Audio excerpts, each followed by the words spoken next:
Odofo ma memfa enchia kese emfiri awurade ahenwa no so emfa ma akwaba emra Adom TV jume dia ye die ye nkranhye nsɛmre na me ameti dwom a me de ho chia me woni medin dada Apostle Dr.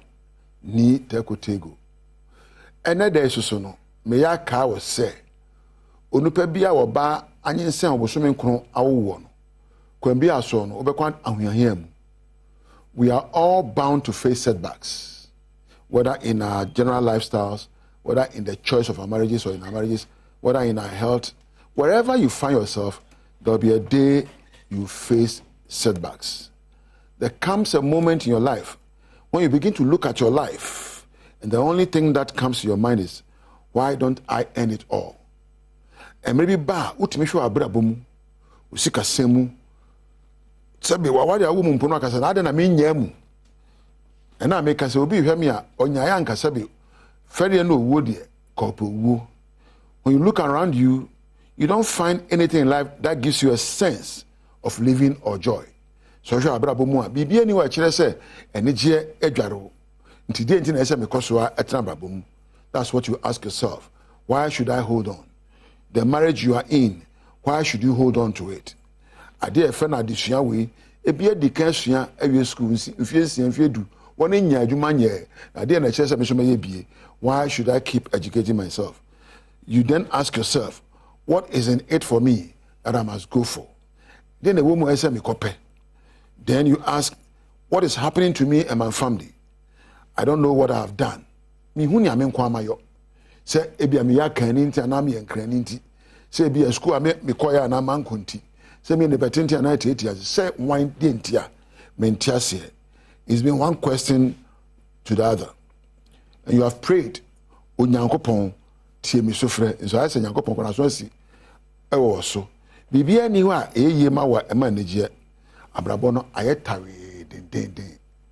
Awade na ebon ko. Apomoden no aparo na ensohwe ene the hia da de otimi tade a wote dwada kosi adam asede asabe wonko ade ukodan mu a wani ntimi nkata na asede na echi a untimi ni.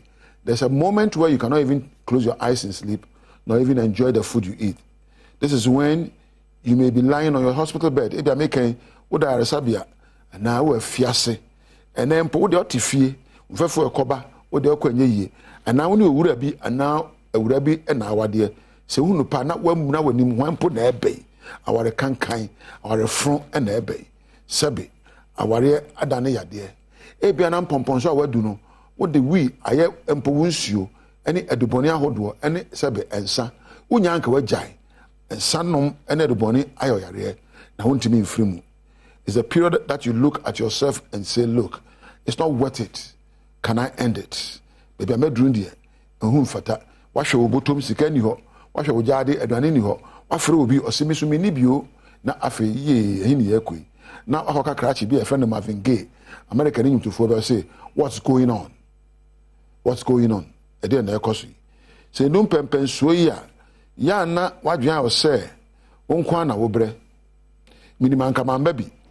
Babo min man kama beka ho enso nya abadada na afi abane se onyankopon kra du hwambo na abrabo amwa hwe mamen kanchiro.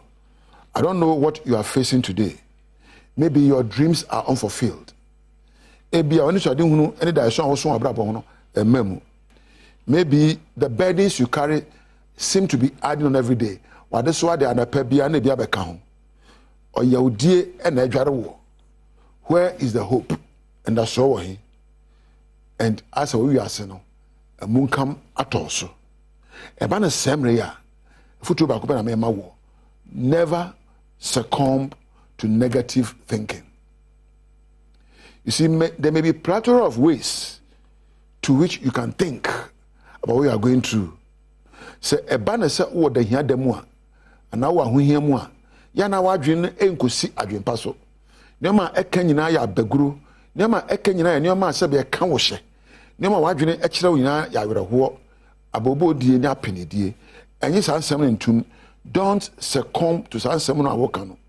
In many cases it will be fair to say, look, I'm going to face my setback head on ni atome no nyame wo mu no megina no me makwan e ma ne mbunka mo so ya na adwene beba wo so se me de won nsem fata wo de won kwan na eda ya wo wo de aware aware de nye se bi menya kwa mewu dabi e makwan sa adwenfi no enya atenkafi e wo mu enkenya mreyo e wo adwene pro so se wo ma adwenfi adwene ye ndede adwene e ya beguro adwene asa bi enkenya wo ekenya watenka be mre na empo wadwene atosi adwene to si a wontimi ntrase empa adwene abetimi eda adwuma aye ase wona moyi wo nya macho wo kotam dade se asem to wa ensem obeka wadwene pro so no betima ya dade be pagya wadwene ana betima ye nsu ebebo na empo wafo abrabom ensem bo ha beka no na ne nsufi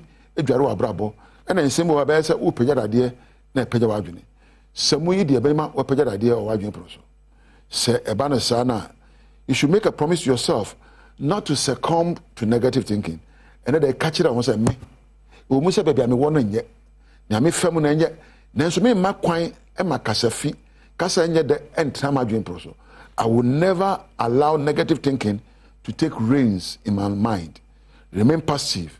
But modiana kan somewhere de ya na yemum say ankoye se mensere me de me wo trick bi da anije ni mabrabo na me pese de asere na me de akantan de anya no so da enkoye no na me pensem da etie na me de akantan de anya no so da madwen me sa tete apansam no sada no pon na metimi apese de bi asabe mfaso ni so na ekenya me se twakonkon a kire me se sidie eye edromapa e de makoma a merry heart is like medicine seminya sidie ne sempa kan ekenya madwene ma megina pi esita epedia meyo. It is natural and normal for many of us to go into the realm of negative thinking whenever we face an adversity. But let me assure you, there is no one in life who will never go to the university of adversity. Whether you were born today, whether you are about to die, you would go through it. And ma also ankasa we de ho so so de tie bia no abrabom usikasemu adisuamu wadiem he ebeto chima keke sebe ensembebem na ensemba enya ho na abegina ho abosobo ekadwa asu atete anwinwi na dabi nya abotre na ka kire won se baby amedu no enya de nanso minim se de ametumi ayo ai de safata na mafiri mu mepa kade apenyansa akansem gomadwen proso apɛ futupa apɛ nkranhyensem na sɛ de atibia no mesɔre afiri ho enya menko na atome ebi afamu apie deda adam nsua mfiro bi ho na misum fa nkomanim ya ato wo no enya ma abrabɔ mba wiye oti ase ni aba oso no eno nche so abrabɔ ba wiye sɛ de atibia no ebe yi sɛ mre mekra na magya ho na mada Adom TV adwumakofo nyina ase me kan maka ne same Festus na gift ya okura camera na mako control room na mada Thomas Priscilla na Webe Campedo ase na Osmosis sound na onkrofo nyina MC afon light ne from manager medam ase wa onya me kote gwa se nkranhyen sema no penso ode abreye ma me fa kwanya iso na me mo achi biem mo akwa abamfa Adom TV Badwam so medi afia amankwa tamaklo de adu so no ye Badwam kase nsam no ne todwa wo mu bi ya wo betini teacher unions ahodo no gusua was strike ni nyina no ejina won mo nsam a ode atodwa aban ntie ye de ho nsam no ebebremo na fe was strike ni hunti no final year junior high school for enso kire se sa strike no ebenya ohaw ewo BC so hwe dawo ni mu no eno ni nsem bi na no pay me de som mo show me live on Facebook/Adom TV extra uko Go TV a channel no ye 119 DSTV eye 280 uko YouTube a search Adom TV 2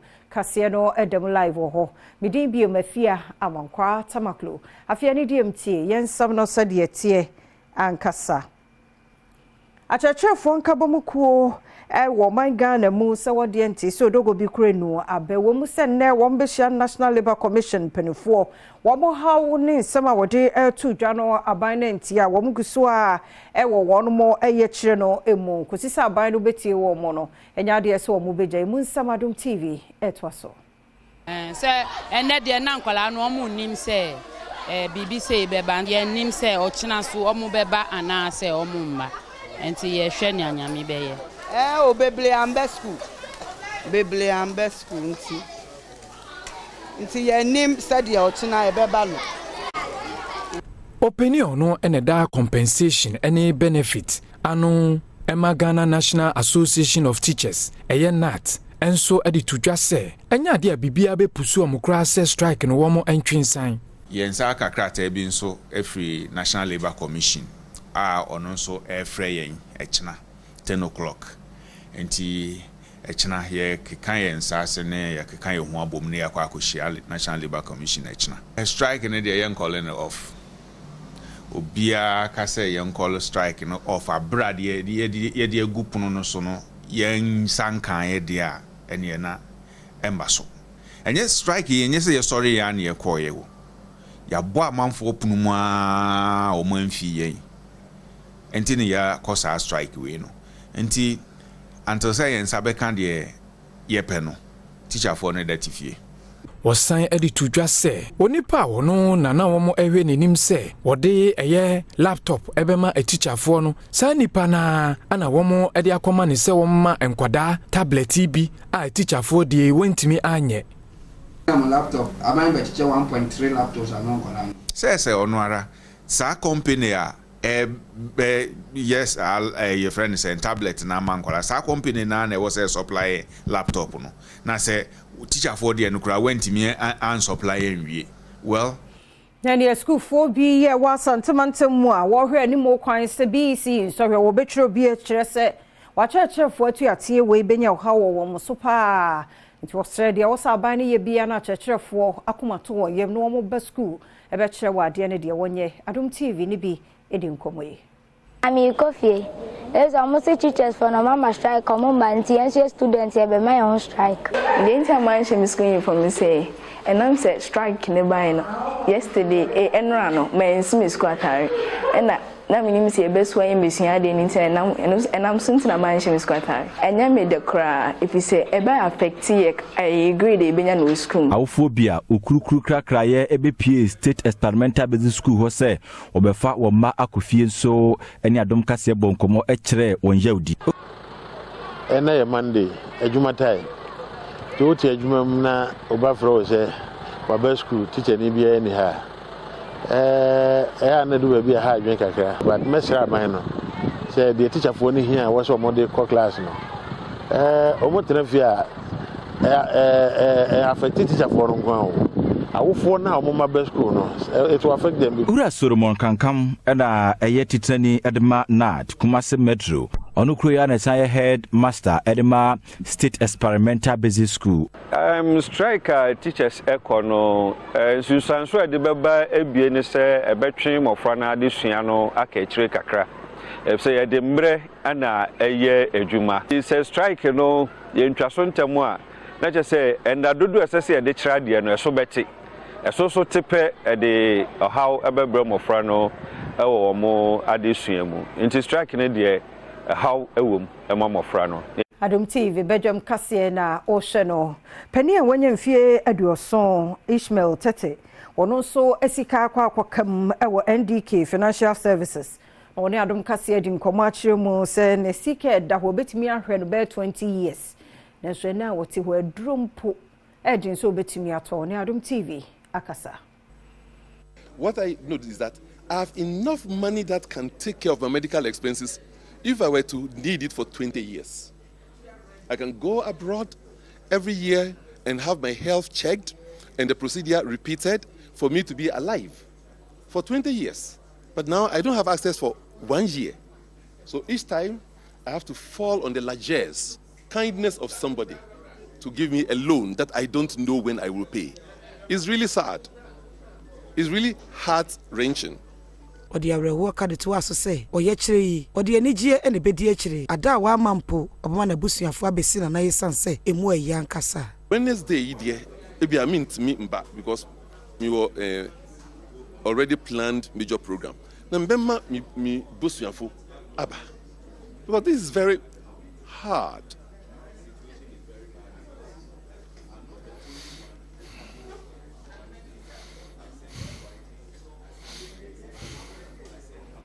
enye oluma nkwa na akwa ahohiahia mu wi won mu firi hɔ no nso afoforo nso a won mu nso ade akɔkam a wabɔ won sesefra wɔ ho investment holders forum won mu nso esika ne bi akɔka finance houses and savings and loans company no Bank of Ghana na ma won to me krata so onye dwuma na won mu nso abɔntenane sɛ won mo hwɛ enne won ante bibia de a wɔkyene wukuo 27th March no won so ebɛkyerɛ bibi kakra akyerɛ mpanifo. Amfa yesika nkwankoto baabi a aban aka se mama mfasika nkɔ yankɔ piram yankɔ R5 yankɔ men's gold ye diska no kɔ baabi a aban ankasa ahyehyɛ sɛ wopɛ sɛ ɔyɛ investment a ɛhɔ na ɛsɛ ɔde kɔ ti brand yesika kɔ hɔ de na ɛsɛ sɛ aban so ɔbɔ yɛn ho ban ɛso yahwɛ Bank of Ghana ne dia ne sɛ ɔmua yɛn ɛnti efi ukuada a ɛbɛyi ye befiti ase se ye ti asi kru enipa a ebekɔ protest no ya kyerɛ kɔma aban Bank of Ghana se ye beba no hɔ ye ba hɔ doma penifo ne governor no bɛkɔ akɔhyia na wakyerɛ ne wɔyɛ eno achi okato aso say IMF any Bank of Ghana nhyɛ so so man sika sɛ montimi ntoto ye da kosi sɛ wɔn mu ade wɔn sika amasika korabia wodode ayɛ adwuma no ɔde ɛso mfaso aba ɛbɛma wɔn mu. And we advise that the IMF and the Bank of Ghana should note that there cannot be stability in the Ghanaian financial market when investors' funds are locked up in the market. In our reminder letter, we made the following suggestions to Bank of Ghana for the resolution of the local funds problem. Adom TV, Badwam kase na shania to so school 4 year war de nyame MA Junior High School war afo no North mensimu asantemante mu enne bia wo mutisua de nyame animu ni enye fe enye ma hoden so aye bibia wo ho nti ICT munim de won tosini enso to awie ebo a wo mutime ha dwen woni Adom kase edi nkomoyi. Problem I come to school had the doors. Say you form drink, say better no kurman so you can hear the best dear. And I say here in your computers, yet we need computers, me in your can betting your computers. Headmaster Odasuku Yano Owura Anthony Owusu edito Adom Kase nim se sede edane tibia musitien emwa ema adekere ene adesua enkosokora ewo school mu ho. The problem face with JHS ni say JHS 2 and 3 na bo akabom. Je kabom san say tokra kwan bia bedan finfin. This what side of form 3 na form 2 form 3 asem na extra. No attention ya ba ne bi omo osre. Enwachi ena ekuo bia from any Ferdma Early Education Center sabra no motimi aboa asi classrooms makumako emienu edi amadenyami basic school na panyimpa wadakuo ya no Dr. Kwaku Ano one Adom Kase etwetwen enkomo oma ne de obia betimi aboa so wo manone na ofie kura bia se a bisa sane obia hia Enye ni mapenye skapio just a little bit but botaya no ho say enkuna no ho say we adwuma community no because for but wetin ba onchi no aye ade ma aboa bosuafo say ya nkoda nso mba next generation no bi afimu no so abeboa o ma no because osofo ya wo share works and house and so ra kojo ponkroma enura de soso abofomo na adehye ne abusua wonwo northern mensinimu a ensuyire akosomo eyi befa won se onyapade ne de ye de soso abofomo a ye besi ba bi de ama won do nti ato Adom Kase etwaso ni no ensuo a toya ma Volta River no ensuo ni pejai na edu baby sign be dam no dam village no so and also affected communities ni no districts be dunkuno and as ani man be do nyina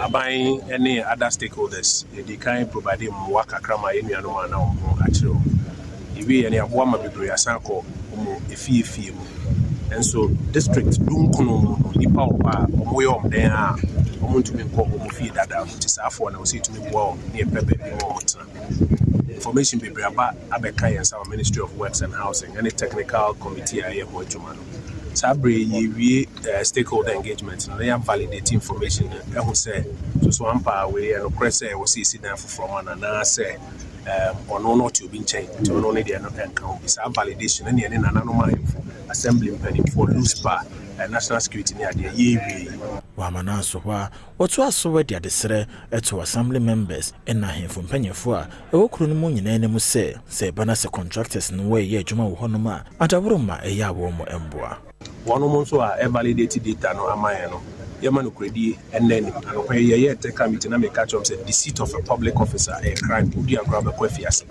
the information bia obi amasa abre I was said them coaching na nanoma hemfo so a emboa ye no sabi amanfo no ho akire o ma yesra asase yes abre na ye ba beton asase amaya na so obi asase da oba be bobo ko say ye nto asase no I was say you require me to me afaso ni nyina de aye de aboa de to me aye de aboa Ghana Mampeni na na dodan kwa Akufo-Addo nwa wono so apa Ghana Smart School project ho entoma to make us 1.3 million tablets ye de mesuafo was senior high native schools ahodo ewonimdie mu Adom kase edebe began the rollout of the one tablet per student policy at all senior high schools.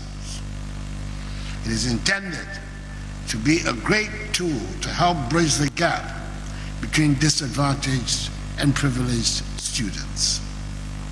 Today, I have the singular honor of launching officially yet another intervention to add further impetus to what I've already described as a transformative policy that has broken myths and liberated minds, the free senior high school program.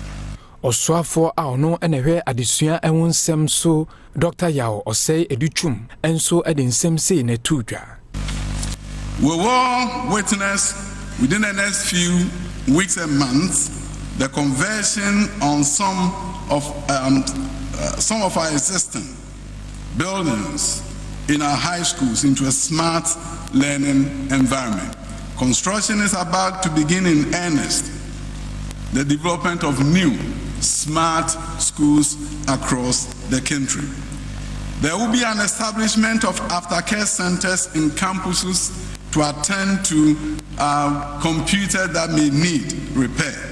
We are setting up a 24-hour call center to resolve all consumer issues, including complaints from our students who are going to use these devices. The future of our education system is what we are witnessing today, a live participation from our schools across the country, the first of its kind at this Ministry of Education. Maminyina no so na Adom TV Badwam kase na ha na bema kwan na no pay media sie meda se umre ene adaje a wode maye o kwa Awurade mfa nko na mmom timi hwe en live on Facebook/Adom TV extra na Go TV udru baby a wo no a ubetimi ahwe ana YouTube nso a ubenya ye kwaba ye nche besima mienu miensa didie ye besa ba na de obonkrata ne aka no ye de atoso ine kwabna sante ene mema nkaye no rere ne ochene opro nkwan nyina ye de be ma fufuo party eji sa wo be join ya twimika na bra sisi me wachi ne benchayefo bi anko mu nyomo be ba ma vida say won kranza o say o na oka bunu no a bente o say be ahu tese kwan no wa nko be ba ti ma vida no problem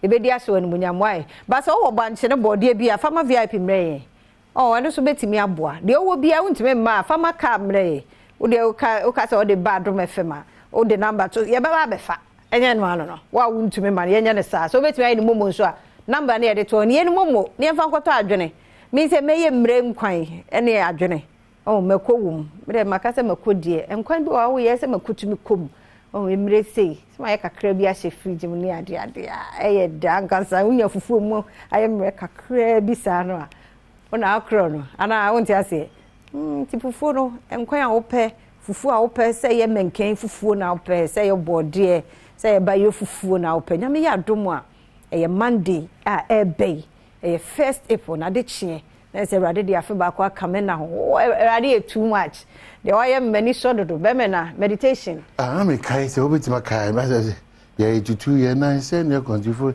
yes, so yeah, because Zion Crow Fenumu.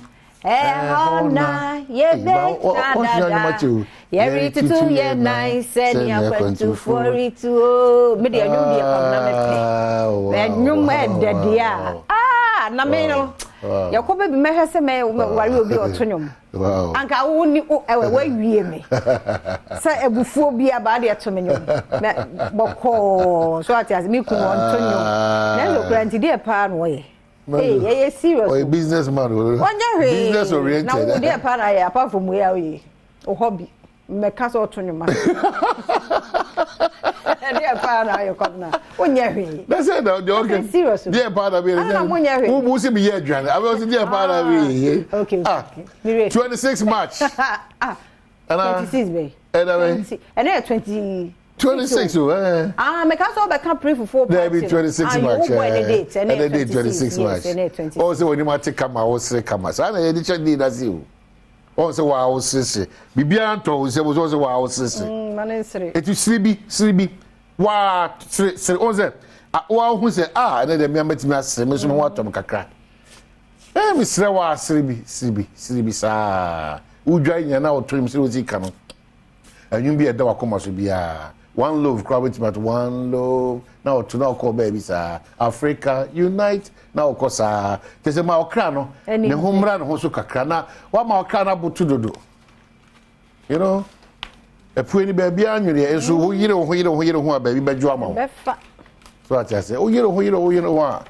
Baby, Badwam, catching tray or say a fat. And what can a fat.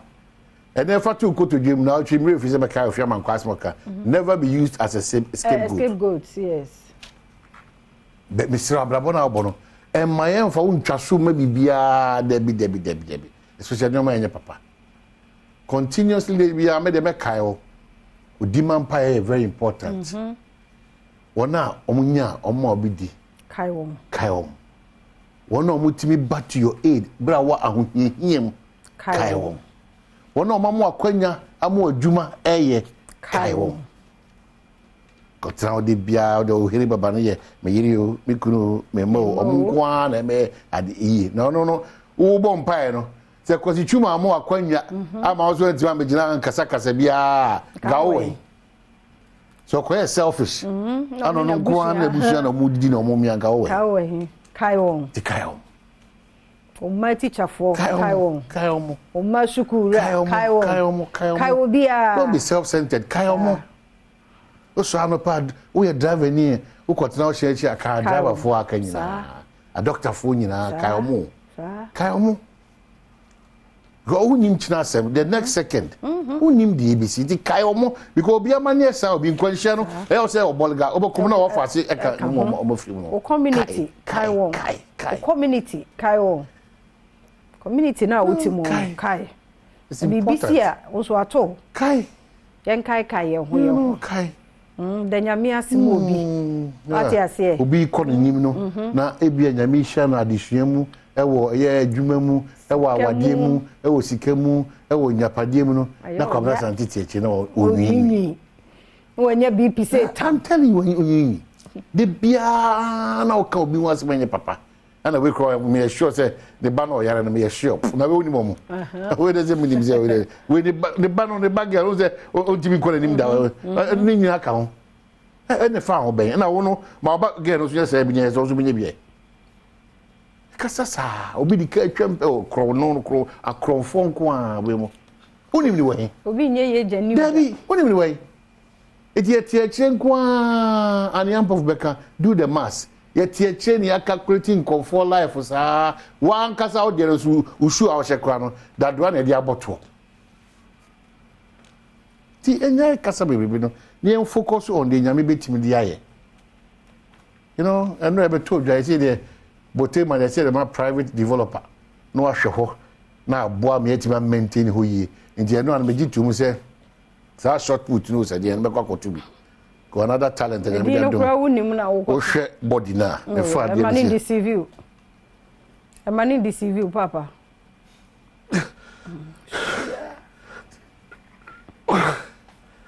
nie easy So my shall say person trainer. Forget it. Forget it. And your body no. Everyone wants to be boom bam. Wow, so be possible. Oh, possible. But when you do to me, oh yeah. Maybe I would be having a good day. Make a trust for jogging. Yeah, no, I don't grab my car. You know today. Yeah, no, we answer that because the big job city. No, good about public education. That was not trust Adom TV. You got to born Kai say on the 1st of April. Full party the bro ewo ya sure ya it's a choice a variety of inquiry any fufu ahudu nyina no so ya the bro ebenya hoho beba be kan ho a omoni ye be di asa na ya eni o ma bebre di we share na fo bebre ebi okwa unya bri shi omo we show me years ni so at all tons of friend ko fo be hu nipa ahodo wa ha ye bo nyom na ojo nkwan na ojo fufu apotoyo afọ amba mark 2 ho or the aperture be free kwa ba obati bo no so ama na oto na the jufufu na udidi kama most of the presenters na we no this year no some presenters yenso yeah simple yeah tina makato say me ye most of the presenters emre nkwan yeah you know ana kwa manya nkwan be oh emre no ana sometimes uni emre no so one year ho pa ya babo abu obo se na afi abo no o da bre me ohuru ana emre no so gumu asoto menya de na ebe biti me on many gumu asoto on say on kiti wona na wakakraka be no so hwani mfo no akakraka odi adi gaw kiti ni pa de no okay na me hwe mperifo hwe wo beg mo hwe se mbenya mre de yen kiti ni bia na me fa nye emre nkwan na mo nya adwene akese be 3 aframu amamia se no be so ni pa be adwene kwa de yen kai papa ya moko abedibo ko no amko ye poisoning you know MP the friends and the two na wasa ko wi ni also ababi no baby amko ye poisons then the walk out na omunya aduru no MP no e friends pandai ayi o the same kwa ni di mirefia nandam ma Patrick and Martin nindam na ye bibi nindam yeah Matthew nindam honorable ntino also no adwene ne honorable anyway bayire ne no mre bia bayire fufu nyina dipa dodo na libi kwa wonkada no kre bayire fufu libi da so kasa the ebetima ye wa hanu first of April no ho bejuru bayire basa ayi ne de na ba so 29 oh bibia am say Edipa no so better there, but it doesn't change this. Yeah. Okay, like this Bella. What shall I say? Or shopping bin but and so far, CJ confirm. Okay. For Jane say papa 20 years planning once. Oh, only answer no work. And you know. Say you fear.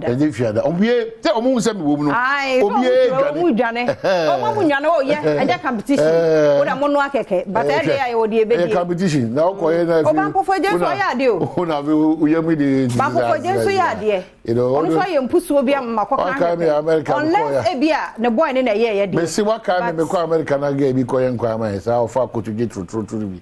Wanya hohwiro de gu nkwan mu sisa ya waya e mari bi su ni madwane yo serious o ba wo oba na oni madwane ya and problem because na kra mema no kra preso mehu adwane ye unim de na ma no dodo na dan me kan ohwe be ngu hwe ni fa no akoji cheke ma da kochi fu we de kafra kwa brande na squat no oye bi squat se me hwe ha me tie o ti bu so bi koba me hwe and we just say ya kwawe right ya go bo oro so ya twe na so oje ni bi no baby because the yiri ya adwane ma me ni adwane die waka the yiri da bi and because the adwane that's no ni yiri adwane sa me de me ni bi tintim no na no wo ye ayo enum dwa se ya but e bia na ye ya wo hwe kakra nti ye hwe ya me ya duma Friday and Tuesday Wednesday Thursday Friday e pre fufu party ya meme wo fie ha o mai de animu kwasi ni na sample for J oba de OPD me so mu a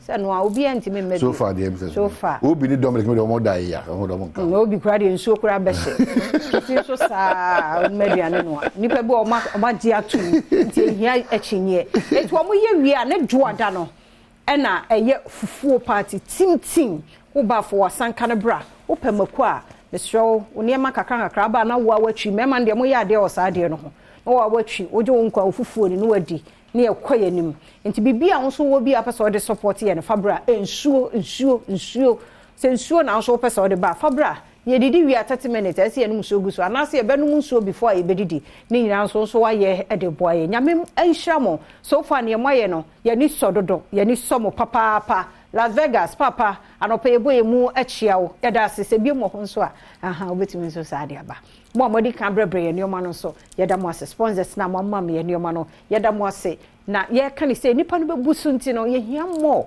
aduane ne nya mo na nkwan mu akade no so nya mo eye mo ana obetene de no ankasa nti ono bo Matthew nyinda mesra ne die wote ye nka adwene type bi e bi kakra bi abenya bi awada roma fama yen kwame wi aye mfre no. Okay, so that's it. It's how do to the Democrat briefly the Ebrema Hokwa daily guide say pressure mounts over dead Chinese illegal miners.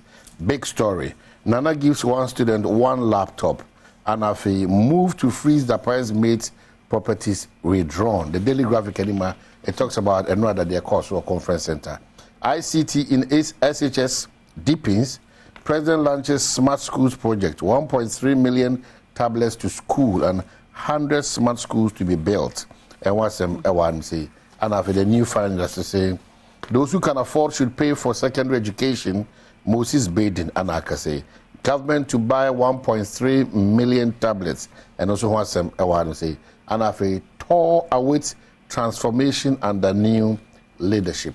And also yenya acha for the new founder the Democrat and akwaye abinade the opposite kasoto na fi ye ko ina se Professor Ike Wallace ba ode agudie mu nsembe ba wiki mu nkomo nyina ye low libido watenka wo fom oba ba ma watenka e wo fom so makura e condition o se doctor say no man of the normal nyankopon de doctor say so nya atenka no ba ye so mu achiri da ho bare no enkole we be man so sa obey de say ye bu na da ho e problem enti mesro week mu nkomo aye du no low libido so we must do respond very fast and on Thomas Musa dem say wa nya careful de besi eno so kra bibia amro so bia so eye nti eno so abru so bebre so omote abedi mu say omo call low libido level because almost be nice say we say yes I say to one tune na adwe sa na hwe be ha adwe enti e ho nkomo no mambo atman so ye ready or dey ahosepe no bebro asemidi ka ho nkomo bi hyemu na feye pensempensem mu so aka ho to adaro makoso ana ne ye ntena wo kwa awrade mfa nkomra asomdue mu be bia wo no say TV dia ya Fatu Adom TV ye wo adeoye pa de ma say go TV a 119 ubenya Adom TV e wo ho na se be bia wo no TV bia na so wo phone so akọ Facebook/Adom TV ana say YouTube wo search Adom TV tube so a ubenya ye yeda mo sipi wo mre no wada age amode ma ye ntinyi free a prof I crado.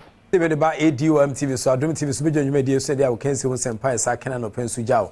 Within the Enoch, Kwesi, Walanyo, Wallace, a good year catch back the only nomenclature the professor's degree in sports, the Regina Wallace, the nation's presenter, and medicine Kuna Kono Quantum Coordinates Maudo and Sakanano Pensubu, our Ghana Kudim Ejao, catch up with for number 4 year or Wofas for Nana Mukrumo, and on Panafo as a prof Jim, and Nano Pensu, there were Kensi with Empire Saka Eba. Channel Swam say Game Park Games, edited eagerly anticipated for one game naba, arrival with the bank, more than the sword who between Jim, who can numbers now from 1 to 36 and I'll between Sality na we chat na boa mania ma 22 ye dia ma afi twen ukita 1 Ghana series ukita 3 akopem 350 Ghana series a obetun atwa bi na wadi 26 times to stake na we ye no amazing pick one game no and made one dance dia ma Game Park Games akache star 946# eno na obegina so na odi atwa all networks na afi so kwa www.gameparkgames.com odo hojima enso internet so ebetia boa don ne ba so Adom FM so Adom TV so at 9 a.m. and then 12 noon and afi 6 p.m. daily into when they no power between the we when they we so between the nwumre na boa emanyama etento the amount obetwin the no pa e the we ascend the nwumre no double balance between boa pa Game Park Games was more mula more power omna touch the pa boa management the etwen sejaw dem national authority for paying for any regulatory body a omo hwe nim se kwa bia so betwin boa san hye so kun ban na boa emamabu no so etwen se di bintim so fees abre ko de oni mudfin otwe a emfa wonjim esan se chacha diwa ebetwin mo nya prunso adwene betwin bomutim betwin san hye ntia na wo de adwene kakra so etimi ato ho Game Park Games omunkomo ana medija osano Franco Trading Enterprise phone paying for the leading mobile phone any accessories na for electronic retail outlet ana medi wadan se dia no the Nokia ba the Samsung ba the iPhones ba o per smart TVs nso a ranging from 32 inches and 55 inches so between the amount and no ho a esa tabletop fridges and as refrigerators so a and also set make betia boa Franco air conditioners ho and also ranging from 1.5 horsepower after 2.0 horsepower and after 2.5 horsepower ni na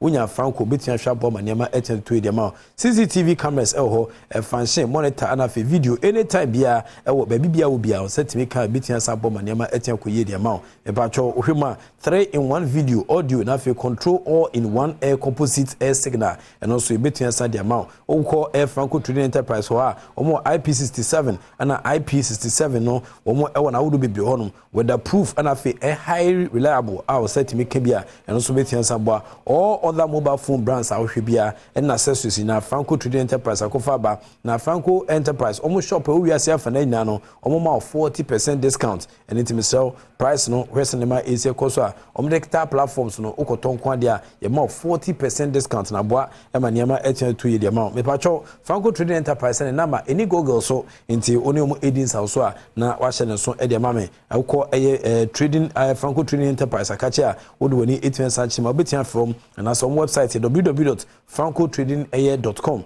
www.francotrading.com Franco Trading Enterprise still away phone papa ana ne dweso ne ho ana afenso kwa ohwehwese ne Mexico so a udu a na chise o mahwe kama na boa ema setia kasa phones papa ana afenso order accessories so makofa ba ne bi na boa ema dwumadie bi adukodi no nyama etia kososo edi amount yensha center pa so dia na yensha se de fi the senior national soccer team Blasters of Ghana emrantene e camp na afehwese ne nyama esieko na no ada omne Nigeria for the ten times so Nigeria for etwa Ghana 2-1 e was friendly encounter first game for Utuado utim seniama antutu yi ama wetenya win na so yesan wa another a chance a yehwe nim se ene ya 4 pm say Ghana ye ne Uganda for ana dia case ne ebetua sa pem so sa case ne e ba so e Marrakech stadium ho na Morocco for enso ohwese Mexico so a won so kwan bia so se won betia bo ma san hye so kono etua sa kuye na enkomo a eno so etua sa pm na ye ne Utuado kasai ahead of the game no yodi ejani Stars head coach Nathan Kanse odwa ne se ho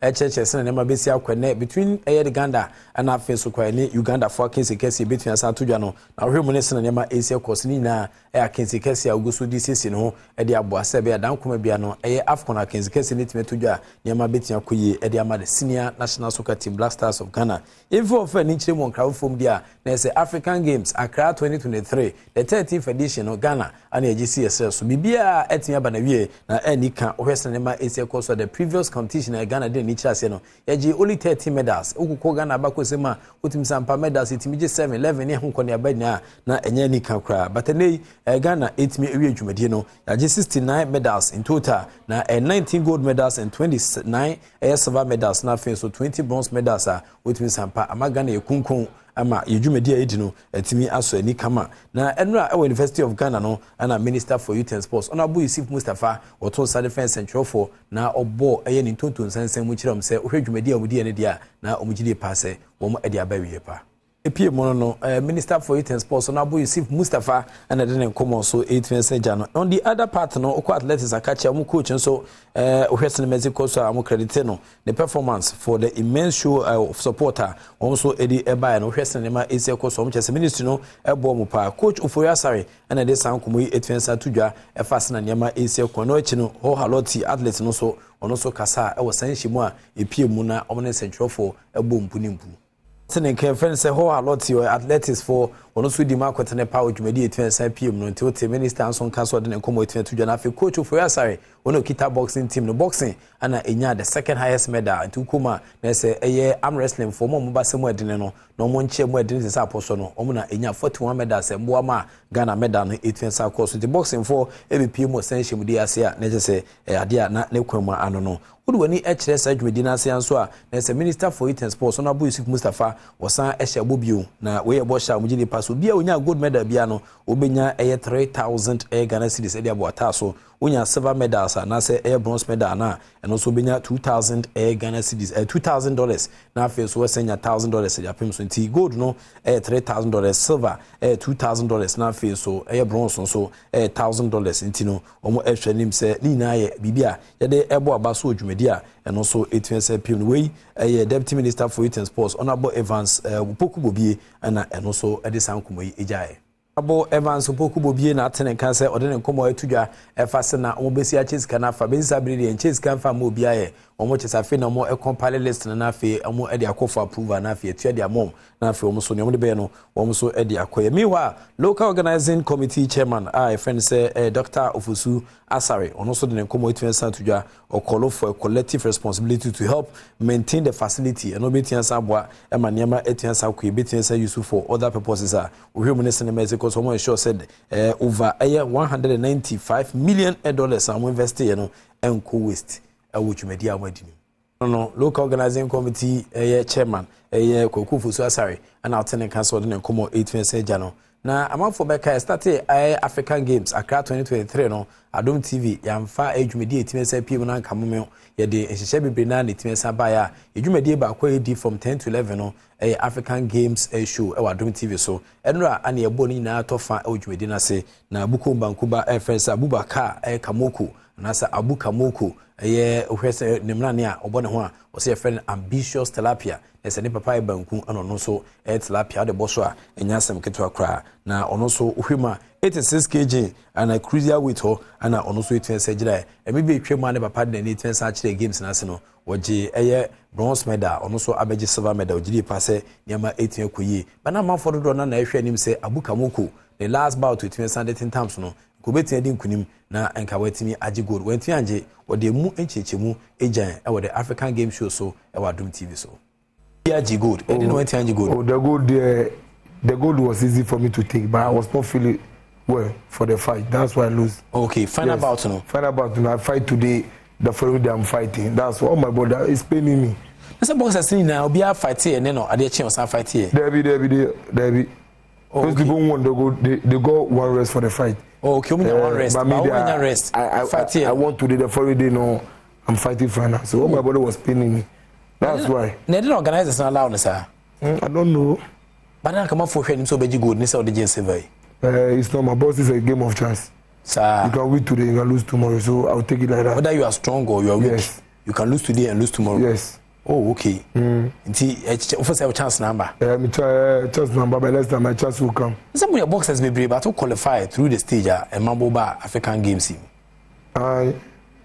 We were 24, but I was qualified. That's why I was chosen to part of the All African Games. Is it from whatness? From here, whatness? Olympics qualify. Olympics qualify. Yes, that's at Thailand. I'm going to qualify for Ghana. At Thailand? Yes. You qualify? We went to Senegal. We didn't qualify. We went to Italy for second chance. We didn't go. So this is the last chance. But I didn't want to qualify. I was not part. Oh, okay. Yes. But games here, I qualify. I'll so I'll go. Oh, okay. Me if I was part, I can qualify because I'm having some spirit inside me. They don't know that spirit. But that's the first round. They are there, but they caught the third round now. You who see Papa. Master, the ring that we are fighting inside is not Ghana ring or it's by international ring. If you not jump 1, 2, 3, no, we have tired. I've tired. More young fan training home. It's more Shiana and say competition. Me, I've no experience this thing before. This is my first time. Oh, okay. Yeah, my first time. That's what in the Pambruni, the tab also sa platform so. Teno afetero. Into the best one the next time. Inti Abubakar Kamoko na chechim ntia ne second bout na se ne last bout so timi bono ekoba so di ntwo se okun na ne che no na nke so timi nya rest day but no de organizers ne first on be kone de no na ohwese ne Mexico so a the previous bout na man mfen e wo no de da inti ogina mu etime sa je serve ogidi pa se waya de e won chicha wodo etime sa pi we ma ne kwanya se nyame adoma ono so ebetue sa de ne etime sa chi mo Thailand na Olympic boxing qualifiers no wetimi edi no haje mu binti we komo no so etime sa pim Abeku Jackson enso ye Ghana swim ba kwa ono so eje medal edema Ghana me no kasai wonya ye ka no e sports mu say wild card a ono so edebe ko Olympic Games na say na wetimi akutu swim edi ama Ghana nti we enhihya no so etime sa pim e wo omudwumadi a wɔn edrim do sia na madawase pii ne mama mo ene hwɛ na mo hwɛ no so am say Game Park Games edit the eagerly anticipated Pekwan game na tiaba arrival with the bang but more than that so do betu sa gym o favorite na man air from 1 to 36 and na be select room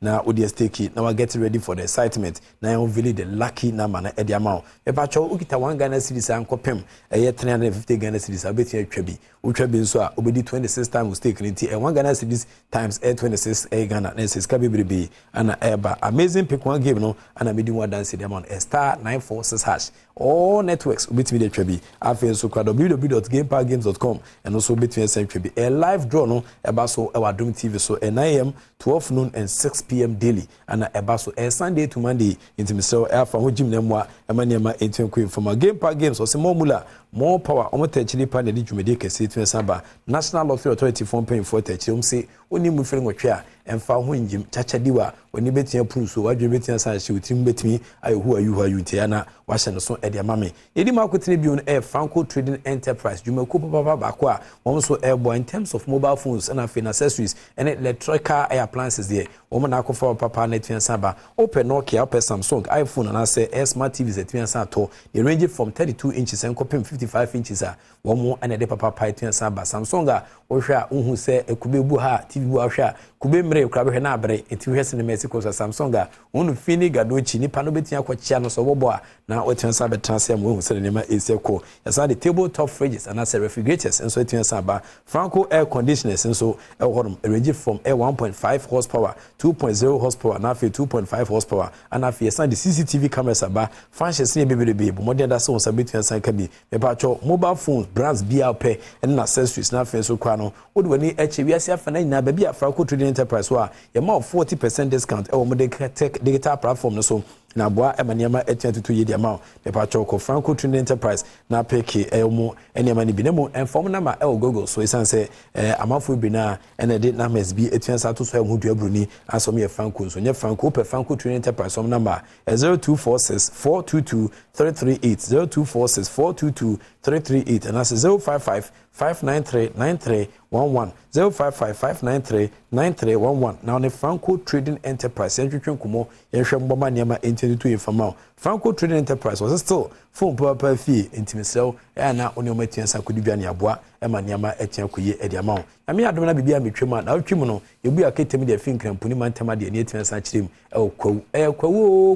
kwawu Easter Festival na Adom FM yana afi Adom TV ana afi so kwa sempefe ketia famo a yedi dwumedi kese bi etiansa ba intimisel wo share kwawu a hobe de intibra na sempefe kwade ne nika ne se yebebo community gala yebebo no fieda yabon memeda na afi the grand finale no champions of champions no apem so nyame Adom akwese da intimisel bia obetie nkabia na so aba na obeta chira abo majumidi na tia koyi yeba pe on the 1st of April no so no fufuo party yebo ne tintim ha pa oba nyan so do ayo betiansa ba o de ayo no besia no ase egu fufuo so ma umre ene nwa ye de egu so no nyasem ke 20 misel bia obi ayo kokomemle fan of street Ghana fanaina bra ne to nsambom na Ghana mount no yen crown ni with fufuo party ntiana wa hye no so de mame afesika osika promo no what were platforms in so nyame Adom on the 1st of April no so ye che 20,000 Ghana cedis e de ama Ghana form akoma bese 9 abusuya e a wote se e sika osika *281# now the white fence agim say bebetia saboa the most popular code in the world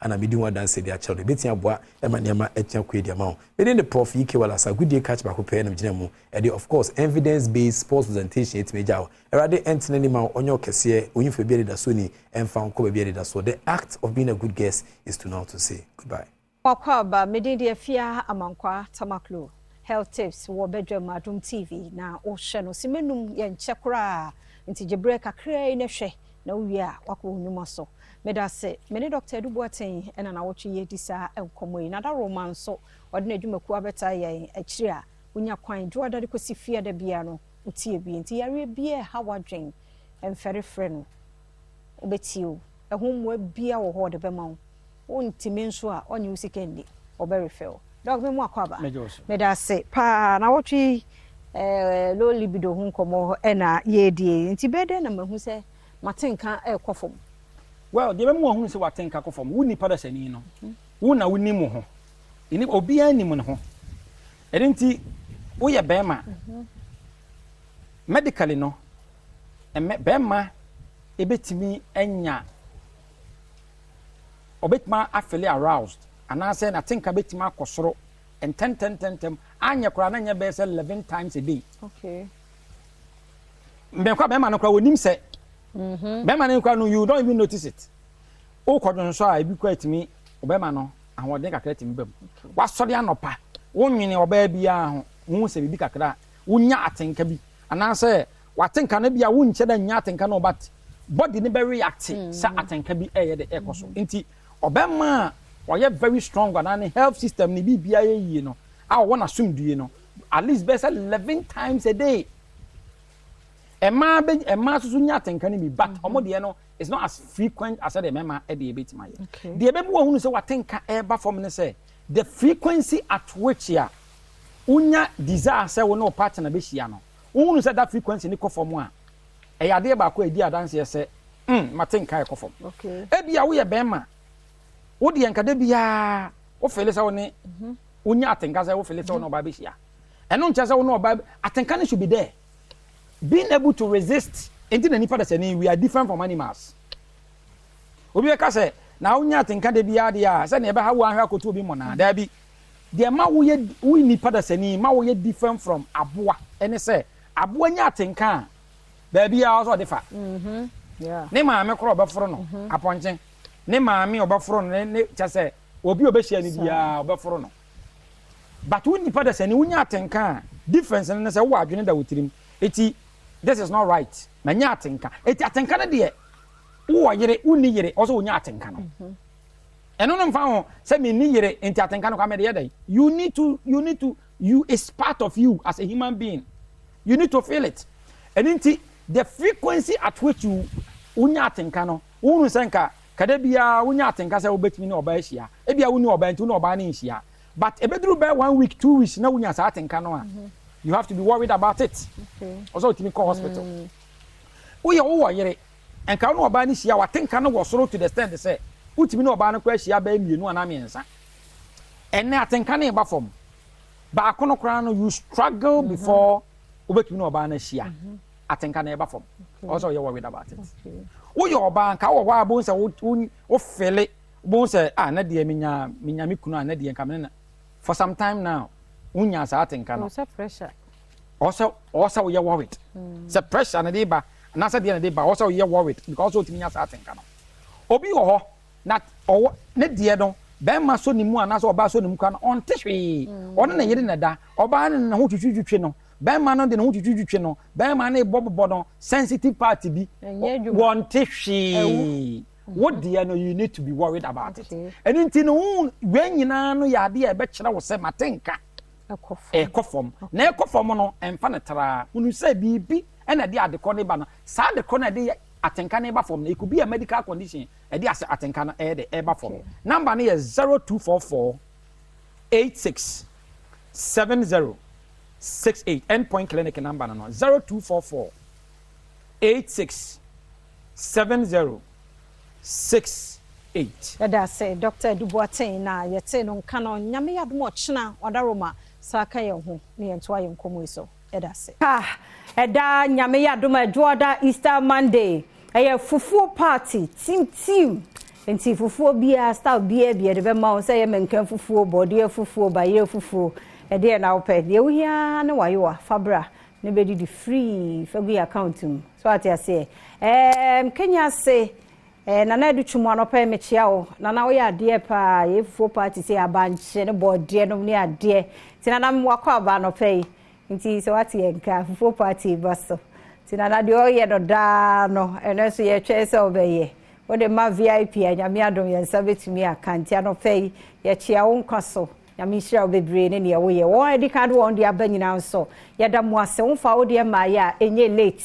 banche body menken na obenya fabreye na yemfa nsom ya hoho nsuo nso na wo a medofo fabreye na ye bede wasipi fufuo party ye number no medofo de beto ase na fe wonso watumi afre de wo no na ye setumi aka na sabre de me wo ye Faith Homeopathic Hospital for ewa ha womo eba beboa ye na ansana fufuo party beba so ese onya apomuden pa se uni apomuden pa be wetime di fufuo na na ye nti ene faithful e wo ha pato me mo akwa ba yeah bibi aboko de Dr. Kofi Amponsani na Dr. Abigail so enie na Dr. Boatin so se no ho ye nyame ase na adwuma mu so okoye de bibi e koso fa de nyame ase ma me fan show ba na se na odi ya wie pe che nti do ga ne ye hwede ene ye beka bibi afa ma ye mfichi kono nti de enchia kese ma ya hwefo nyina asamre abribia na se ebnada no pe bia se yehia se ya na ye kaka ye ho kakrafa ya pomuden na ene ye ma no asema meka se ye mfichi kono eye ohaw bebre na enemu na se ye nemu nti no obi o wa se de ne de be no ofin so okay but na entisa o hwa ye fe bibi se heavy periods anase menorrhagia ubon se menses no month ne so ebepa bebre a day obetimi a change ni ho be 4 more times enye sa na wo se echo at least say ye measure with tablespoon na wo se bi enya be 3 tablespoon for a day but eba bebre e was so say there is a problem ebi kwa na bibi wo wumbu nim but unnim nti se 1 2 1 na mo anhwehwe mu a unhu ebre bia betetuntu bon se the menses ni ebetwam bia na nipa no eluki pale anase waye hoya ensese sa na echo anase obi ohon ma efe bi se irregular period anase an ovulation eno no ebia na hormonal changes bi aba ni peduanim nti no se na ewo senka menses no eba no anase time me wo se eba no masa nti time bia no onya no before the time ti time bia se esote time bia esote I know so no enye normal. They say be on my car be say amenorrhea and I say absence of menstruation and macra. And I say be a becha wo mu some month and sanaba and yes I know say echo. Amenorrhea never be brain cause if you are emotional stress it may cause amenorrhea. Inti so some me ya o hwe and I say oti enka no. Sa how ya ye bobo so e wo say oti ni ye na say uhu bia e wo say entemu na utu hu America and I say oko ayaresabia faith oba ye bedi hu dwuma ma te se obi on mo nya painful menstruation and I say be can say dysmenorrhea eba and I say before say be ban pains anipa no ebe fam pansa na ade no aba and I say eba obetimi adade ma for days na ebetwa no ansana on say nipa no aye active enye normal ebi okwa na pelvic infections and na air causes but unim nti se 1 2 1 na mo ama ya anya hwehwemu bi enhu se ade we na causes tem bia o menses ba pe opie ya na obi enhu se o menses no aba na obi o no so delayed periods no obi o wa matiti ne ye nuano ma pa wo no nti se bi o no ma 5 weeks 6 weeks na se emma ya ofin so e bia wanyinse but e bia na enye awo esan se tem bia wadwen wo so ninti no affect hormones no nti na amana delay nti time a ebeba no ubon se ebeba heavy beba bebre na se beba include ti nipa ni ho so menya miscarriage menyinse na menya miscarriage but na entesa so nti no eye nema bebre na ekoso ye menstrual cycle no nti sa me ya o hwe me na se utie mi no tutu anamon bra faith ye won fide ahoro a ye de behwe sa de we se nyina ehu the exact cause ama menstrual cycle no aye basa no yetimi etu ho anamo ede ama last week me buy na make can be bifa koko ho eye pause eno so etimi affect o menstrual cycle no ema no eye basa koko no sunso na ede mani peduan eye bebre oba esan mo watenka esan ekofom kra won se neten enti message se same obi a wo hwe me ana wo tie me se de me di kan sanso we nyina se uhu bi oni peduan ni mu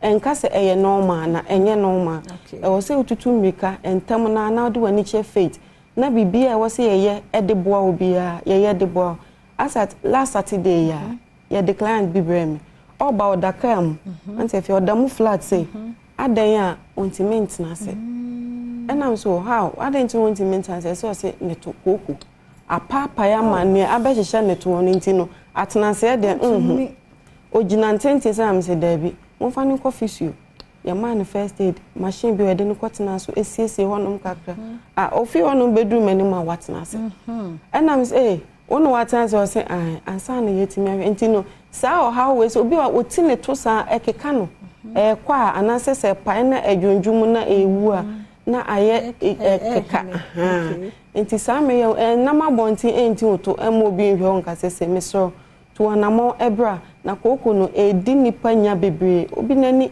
obeposa obekomo yese eno na akose saa de enti mesro se dede bia me ba meka ene aniwa no ehia because onipa ene ne okane enti se wanti mi anhwe ni yi na se wanhwe so yi na se edumu a eye eni bresem enti mesro samre faith de oba se fa wani wana se emfichikomu hawa meka ho asem kokoi uni ha oba ye behwe ni nyina ama enti Dr. Mponsan so wa ha odibi ebeka ho do pato yentie we me da sisabe be chiatie fo ne ahwefo so na ye da nyamia se fu party no so bre ya so am na ba ahun se kuma se de no ye sponsor enti no last year ye boa man ko fo didi kama pa because didi kama bi numro enti ye free screening yes ye free screening wa ase so oba ye screening we be sa mo duro enti eduro no fa utum se wo yem da ho na wo mo ba no magi no bi mo hye fufudie na so utum se ampa ebi di obi twa aduane no abaka so de ko to obi chance ma fe ni pa bi di o mena utum so obre but utum se wo be di na wo apomden no wonu to so utum di kama na ya na emenije se afibia fu party ni koso na obehwe se last year na kofidima nko na ne ma mefe nom ne asanka de bios man nom na na dwantoam na nyina aka bom na ye na nipa ye free screen ne nipa dodo na sala e be machines ne ho abeche komopom dia na tisa no de ti this year so yiginam we kumase de na wo kumase de na making yiginam den na de tie ne say on say apom de hu hia mo bia ye nipa ba ko pe cause ya ye nipa no de ye didi a ye hu me ye sori ne de edin ebe yare ya de obi ro betimi aka so onyare da because obi timi ka se me bra wu ye de no onyare nyankopon wa ye ne sa obi akoda eda ya mu amo no eja antonu mu amana anhye wo nsu amfa no wo so onyare edi ade na bi se obi timi ado wa bra onyare oyare but ye ni pa won se Ghana for ka se ye mpeche ka kom ko humi ya de ana me yemhihimi but ye wadru o ntu hu na yemhihye be bim ne ho ye wonu o ho e na de bia ye bia oba nso a hu bi he ya de ya wo unim se mai bi obae ho o si ko be 4 days na ontimi nyu so da ju so na beta na yase na ehyaase firi bia bi oba ono ekana no musem o si ehyaase no na ju so ne mayi unsa kane ne yo school mu kra no utimi ju so na ju so no pija kosurisia na obi ewura ase na wo kwa aba no sa bi wura ase ni nyina na ju so na ikosu na utimi se ampaju so no mo den enu ti na mpanyimfo ka se sa oju nso kufa ko a ni twagu ju so mo de etimi tutoku wo fom bo obi ju so no obi timi gina wa se ya sha se ya ka se na ju so ne mai na o timo betimo aju so ne ma bi o betima ketua bi aba o tin ka se bia kam atema last week so free ha no ye sorry na ma bi free o free no se o ka se free buchi na onim ni kotodwe no o so no twika o Ghana no tun kwa ko ye di kotodwe no dia ye no college na edwane we no ni nyina san fi ho na he nipa mobo ba na area no me fa na ba ni tudwa me fa na ya emre ne ya asumpo ka na aso enti no number no ye 0244 58 38 59 0244 58 38 59 anabiti me afrewe 0540 71 09 40 0540 71 09 40 and now 0547 57 84 94 0547 57 84 94 Mr. the big to say more pum di hu hia na hwe odwun so semi hwe osi che sugar level no hwenie hwe woni wa pum di no e ma diabetes nyine mo so e ma stroke count to them e mo anu ntia ansa no ba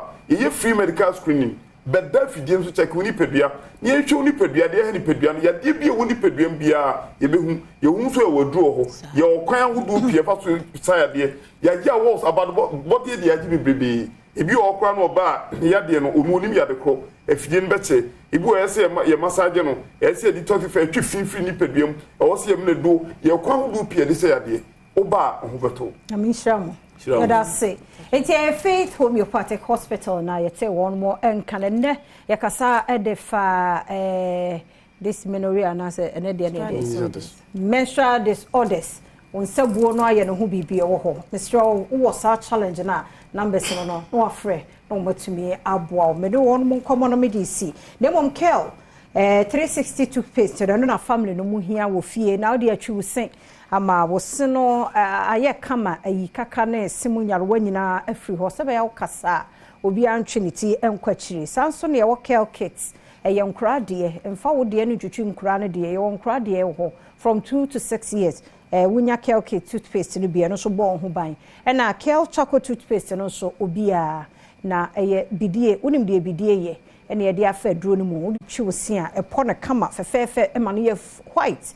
It is a dodo pa na wo pa to dia Kel toothpaste for was 0593 809227 0593 809227 and 0246 865798 0246 865798 MJ Grand Hotel so at the Good Friday High Life Bash and our band bar and a Easter branch buffet so Shasia 28th March at the 2nd April.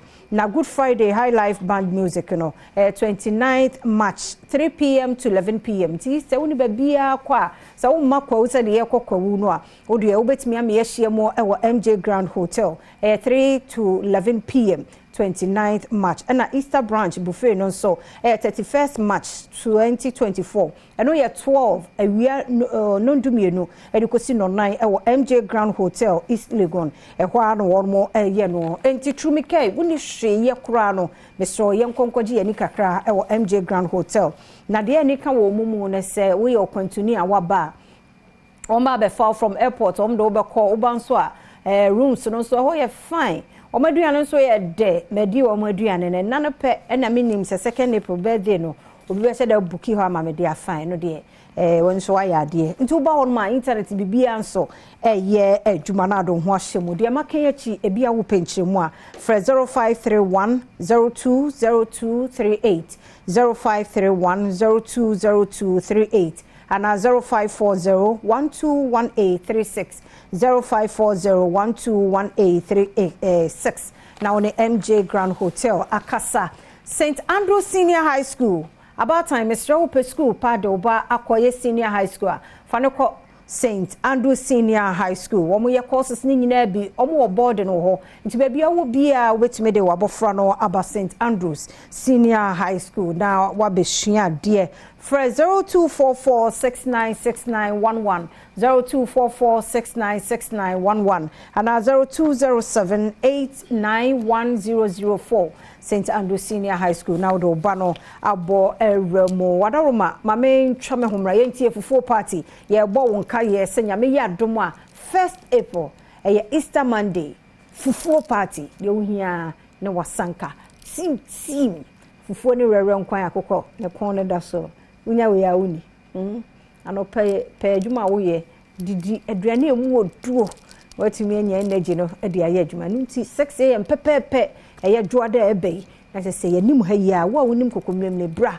fo asanka ne bra mbaju fufuo ne di free mame komra me another one wo ho ye ba ye beto so ne wa yo wa de ohia no asanka nti nyame yadoma Monday na ye nyina ye hia no pa no nsia na ye share asie na mewo executive prostate center for ewaha anope no mo ebedi enkomo edina famani so ba mo aye fe papa na se bibia abokode ye de nyame ase papa na ade chi bia ye tia sem for mo ye ade response na ba no ye ka se EPC no a ene de mu mpacha no ye de a yo say ka se EPC EPC stand for Executive Prostate Center. Okay. Na asuye foforo kra the newest and the freshest health facility in town. Okay. It's EPC no prostate specialist hospital.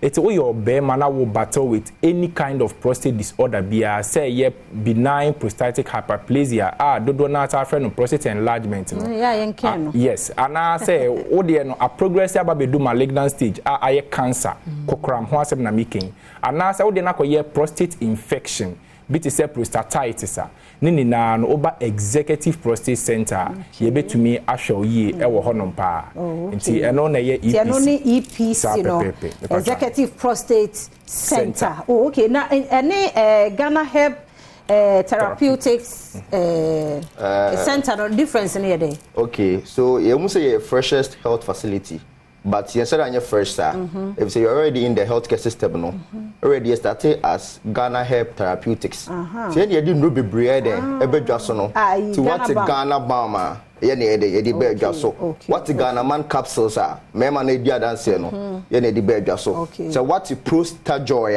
prostate donor boama any disorder bia every ho no ye na bedwaso save 500 the immune booster of choice unya bi no normal itime bua kutia yarewa bebre ni nyina na ye de bedwaso crypto 400 ni nyina na esa malaria no ye na de bedwaso ti we nyina de bedwaso na manfo 5 no no ma frɛ na ka mo hospital anke beba na ba ye check up e be se hu ye liver state be se hu ye kidney na ma bebre no ye dwen Ghana for hu nti no e na establish executive prostate center into link no say freshest healthcare facility but don't you say afi na yaba healthcare nim dada we didn't know amanfo agiatum any the executive prostate center eden or be so amamo minua ne kasa no ka say the prostate specialist center but nya no nkwa na eden ye hwe ho ehwe yare bebre so ye de o ya share ho ti men kasa wo ti prostate no nkwa nti no o ye oba wonsi ho anase woni prostate problem on ba beja yare sa da bi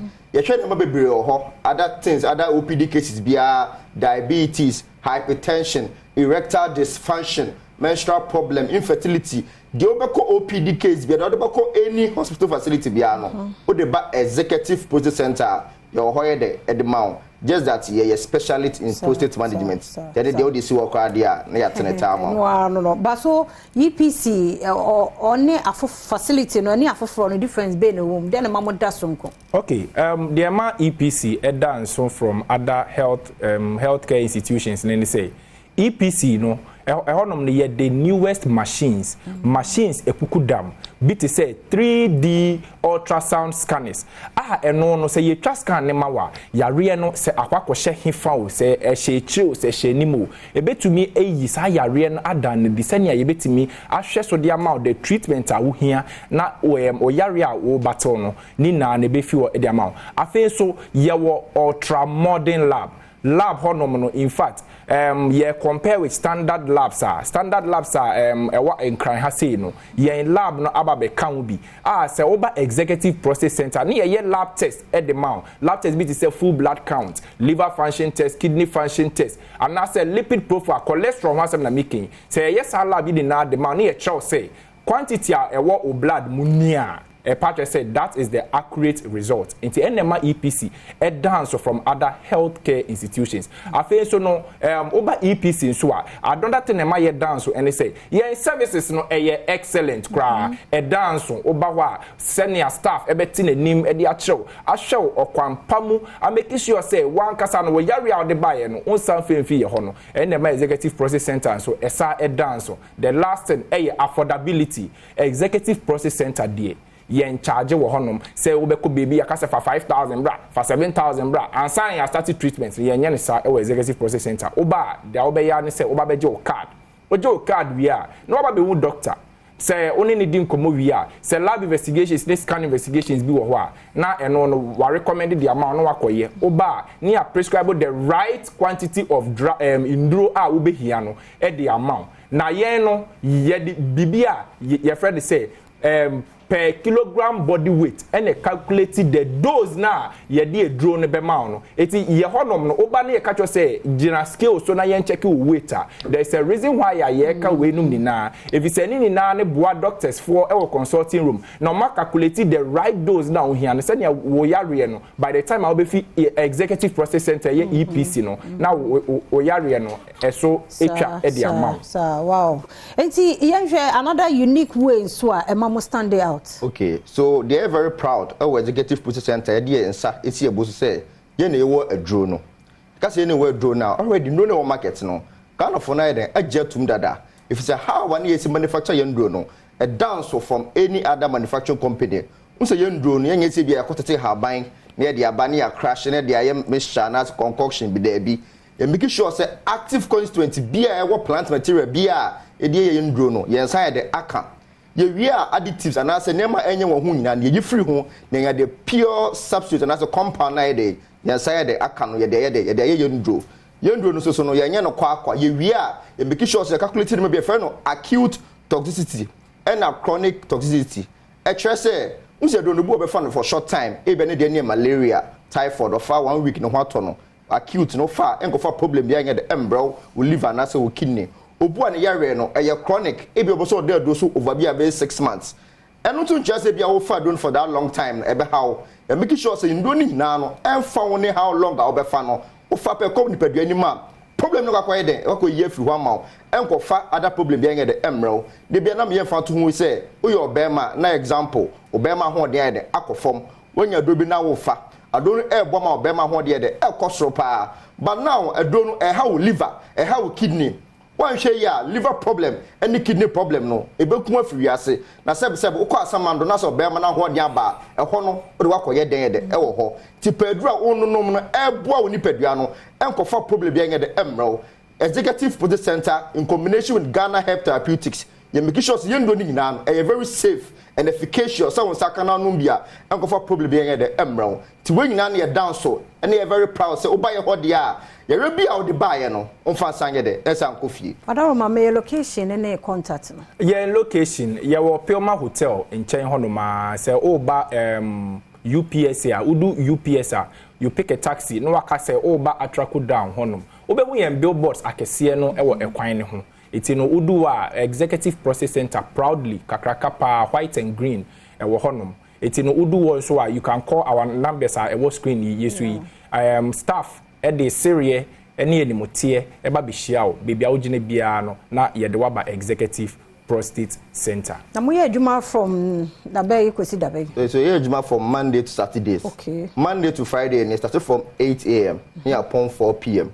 and a Saturday no from 9 a.m. near upon 1 p.m. Okay. The number no 0244 727028 0244 727028 0537 266 300 0537 266 300 your Medina Atraco down we don't do UPS junction taxi station bi wo chem say we call EPC and as executive product center ye do beba oba pe bo se somebody si wo we do pa kwa na de do na say wire na say o de friend ya e bet to on sata ta aba be de aba be fawo ye do akoye center ho if the executive na e kan wasem no enye sika na eje ho e treatment de my patients no ene the executive the branding anya se bia out executive and I say o Medina Isle go on ti no board be executive treatment I de my patients no anything I de to ho executive prostate center Damwase pa ya famusi ya bompa ya seda sene be se hia biom.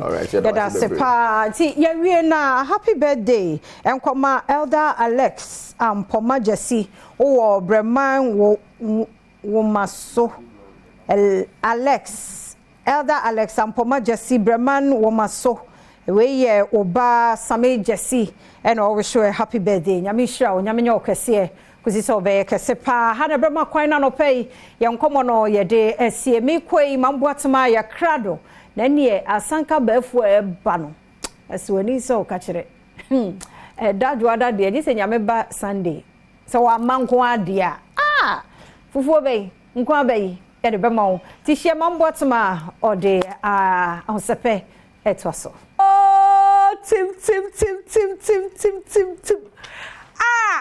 na ke mosma dwoma no kwosel na obesi mo ya etim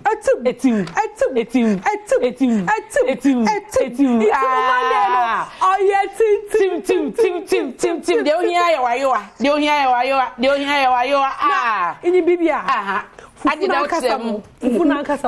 Sa ambra ho a nya woni siw ya. Ni di de. Na se ibudura. Ni di de. Na sa wa abina. Ni di de. Na ko de ba ho a. Na do aje sa o baba bo ni so ate ase. Na nyame ya doma se de adwoda ye no nkwan biya bi ba. Nkwan biya bi ba. Ene sa no meje akakra. Na maje akakra. Na magia kaka me na frafra ono go fan mixologist me da say me lecture no fufuo mu mixologist so me dey ka champado ni pike sa me dey kasa no a se dey me kasa na me hwenkwan me kasa na me hwenkwan sasa me be mayo anu say etu kase ba ko na wei ti ye be reserve bia kofie iya no pono mu yedru na kase no sunu mu yedru but we no ayo so ni pa be 10 be didi mu ni pa be 10 but I me da pa de e ba kasa na share ebinum be yeziban ebinum be yeziban but na e bekasa me de mekasa no wo so bi pedo so nyuzizi opedo onyuzizi me cheme de sisi ara no ye bu ekwan na ato ho awo be re pede enyi anwini esisi biara no o ye $5,000 me famra say cedis 5,000 cedis okay me purchase 5,000 oh I mean David me na me registration nya wona we registration no into no me jina ha de am na me registration no awo be re pede enya anwini esisi biara no to me nge the cedis into no 5,000 Ghana cedis and register na ma more time time and I'm to the Monday 1st April or so when you are so will catch men na fie na nye dey no I don't worry that mommy is fufu brabedi bi yezi fufu brabedi bi yezi fufu it's no brabo pemu ha na zi nyina wo ticket nyina enye ayowana we de wo hia ne sa wo de beba wo di bedura table bia bedru ho bia no wadi fufu wadi se afia mankwa table yi se o man hini table yi se kokko ase se beka hwe se aboso kan se no vendors are registered enye vendors ketwa omo be ye aduane na ma wo no because ye pede ye make sure so that ye bibi ka kene bebe zi debi na bia no fufu na nkwa na nsu gina fo na debi ye ntimi nya osa wo se wudidi hunu se wudi fufu we ye fie fufu adom fo na ya royal yeah adom fo bia o ya sanity ye pede ye be di patch ene na say patch na unim oso mama nyom no na ye kekan ho kakra Mr. Said ye ekeka kono hu ani braba mata say jode ba ya o ni tire jode ba ya awene na kasa to ba hade ro ba so ba mo nyom na Ahmad but answer na rehu ebinu wo be shem vendors no and akwanya wo ho there was some few slots bi into no number no dado okay for number no na frame wo send Adom TV fufu party no tim I will share video ina yenda ya hu se simposa awini are ready Obasa yeah TV yeah anyway yeah better have you seen me share yeah it's no yeah video ina yenda ya hu bresi ya no ne wasanka all the fufu ni sisia me frasante me mu a wo no ka twitwi me say fo no me firi ho because fufu de na zo tin dem me pede waga da nyom no mama nyom no because I will never bibi kakra o za ma here mo support I will support but one penny no to her mom na before ya bo nyom no mom ntanaze kakra ma we necessary the motum na matanaze o sande enkasa fabrics for chemu a fabrics papa paze onya kase bebre nya fe na be chechire wi oye de dabi enkasa fabrics what to say pe a fabric papa paze be kaftan agbada shirting fabrics for women and I pair Massimo, cashmere, big lomo, brocade, Italian lining, British tailor, paradise, bridal satin, and many more. Naturally, we will sort into no here nyina. Eye de eboko one location Accra opposite the Methodist bookshop. What you do Methodist bookshop? Anyone my opposite or and Enkasa fabrics. We shop number C403 into my mobile number no more. Tamne etumna afro wana akeje wo fabrics or 0243422591. and 0276709070 umpono se eko Facebook na Instagram with marketing or papa Facebook hwehwe won Enkasa Fabrics, Instagram ya enkasa.fabrics ko nakape fabrics na de ye tintim hey obi shetam awene o the tam acheche no ho chede no ho go so gagagaga what de no ne chese inyi bibi obi also o the fufu wi a but o feel bloated na fo ase but that's asantana na aka ehu na exdama wo solution mo eno ne ye de we ya because yempe de ebe miss 1st April no into na mo solution a obi meze be the fufu no ne wie nyakwana ka fe eduru no into no eduru no eye 3p garlic mixture 3p garlic mixture 100% garlic extract and a natural plant juice and was I until you know one from na nyoma bi debi o ya krojen bi na fa bo hu ban stress stroke asthma na nyina no 3p itum na awesome until you know p work natural health for and was aba say pede from one na itu kwata na oh mama bi nyeske bebre nti bo modena na from one 0248 928 824 0201 00021 Tim. Na mama unim say nyame adoma adwoda no akwanya wo ho se bia mo ye kwakuo ye wo ye kifit clubs bi wo hodom a mo pese bia mo be distance na mo ye duane ye say mo ye mema ana mo ye ma akwanya ne wo ho se obeba ye school so na mo so mo pese mo say akwakuo bia edwamufo se wo ye banchefo mako bibia abefo bode man igomufo edwamufo nyina ya mama kafante edwamufo ni nyina momode na mo friend number is say ya na mo ne eye fufu party empanyefo ni nkomo eye 0248 287 692 0248 287 692 but of Fesia 0248 287 692 0248 287 692 Fresesia na yeni komo say we control room honom na say nyum na ye ready a mo fa me na ma me bo to fasa no ensha se ma ye na yenko so de me ke no bibia no ye wo sizes go bibia ye size atata into no ho a na obi be cut your coat into me cut my ready into no my ready ye body fufu na no a fufu no so de wo ba enyo no say ya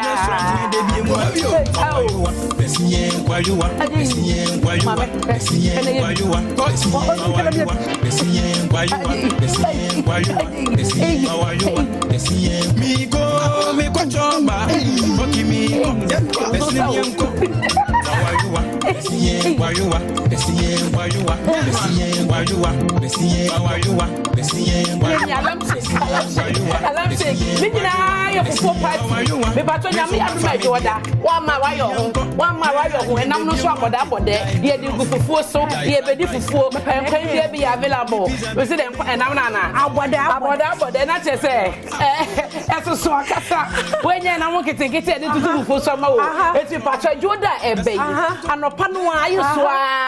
no so na wo ha na ye nyina ye sia na ye nidi na ye nyi ye ni ntali chema fufu no by 7 o'clock anopa no bra na den ye ni agro fufu party ye na so na si sa wo ka fufu party wo Ghana ha ba bia ani wiase ba bia e Adom TV fufu party Adom TV na den ya na kope hwe na te do di na te mo so de didi odidi Adom fufu ye ekoye sister not to my tifu for me set ma me ye dwuma train na me wie na ye nyina nja me kasa me wie ya na sefufo ni agent onto ba 6 me wie atema de fo akogu na me sesasan so ahun Mrs. Dodu and the pay asema odi wie ososan be fa ma to ache okukuru ma to ma twene Miss Dana wo size na enye tomato can you imagine enti ni nyina ne self fo ni mumu de ye bedi enti da bia wo pe no nto amienu wo pe no nto amiensa wo pe no baako wo yam fa wo yam ne bra ejoda na ya holiday ni de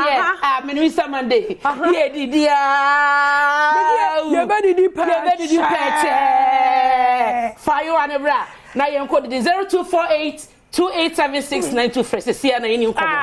Fufu. I don't know. Ne da wona ze. BBI size. BBI size. The fufu no kwa no. Obi ho pe fufu ne kakra ba. Na onye enam bebre. Ibi wo so pe enam ne bebre. Na fufu kakra. Nti mama ya. Mobile phone lines. Na ye bi sa awe pe ne dan. E pe fufu ne bebre. Na onye enam ne kakra.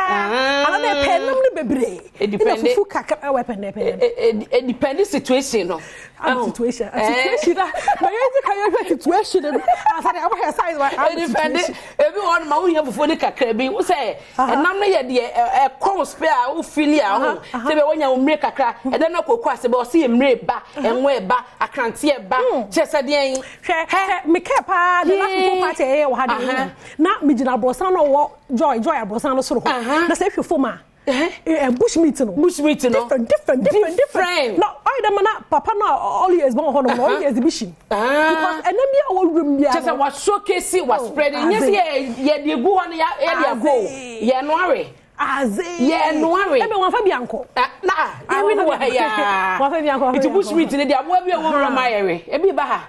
Ya ba ye boy phone lines na to hono fa he na che wa dwem mpo no se epede enyi anweni etu saziza amaka chodo 5,000 Ghana cedis amara na me ye dem registration no. Inte no question ni nyina anyi de fufu no awe penedan epe fufu kakra ena enam bebre anade enam kakraba fufu ka peche echane ye bezizi peche me akasa de na fufu mi pede mu omre me san so pa ben kwan pa na say ye light so a o say ye light o say fufu ni nzikase fufu no ko fufu na ben kwan ze sentina fufu ni aben kwan me mpe enkwan ya api okay enkwan ye light wo say epi ya na edo wontem tunya light na na we ma o na adan medi sa oh waden me nyan kwan na light a she nti we ala na epe yan fada san kasa say ya fada san kasa sa me di fufu ne to ha na ma je nam ne kwan agum obi ha na size obi no dan de obi from obi gina do hello first caller hello oh aze hello mo for cho wuzi na baby afra be free Mede na me ka se abna so edu. It is me ka da Adom TV fufu party na ajudu de tim ama mate. Mate papa. Adom TV fufu party. Tim. Red etapo. Na fufu na we pededen fufu kakra enam bebre ana penam kakra fufu bebre. Oh, ame de mete fufu kakra bi ena nam so kakra. Oh, okay. Na ka bi de. Ebi opedo ne anene didi no. De otua 5,000 pe. 5,000 na ye problem. Na mom, ma so me pede mi choose be bia me di mi posi ni besi.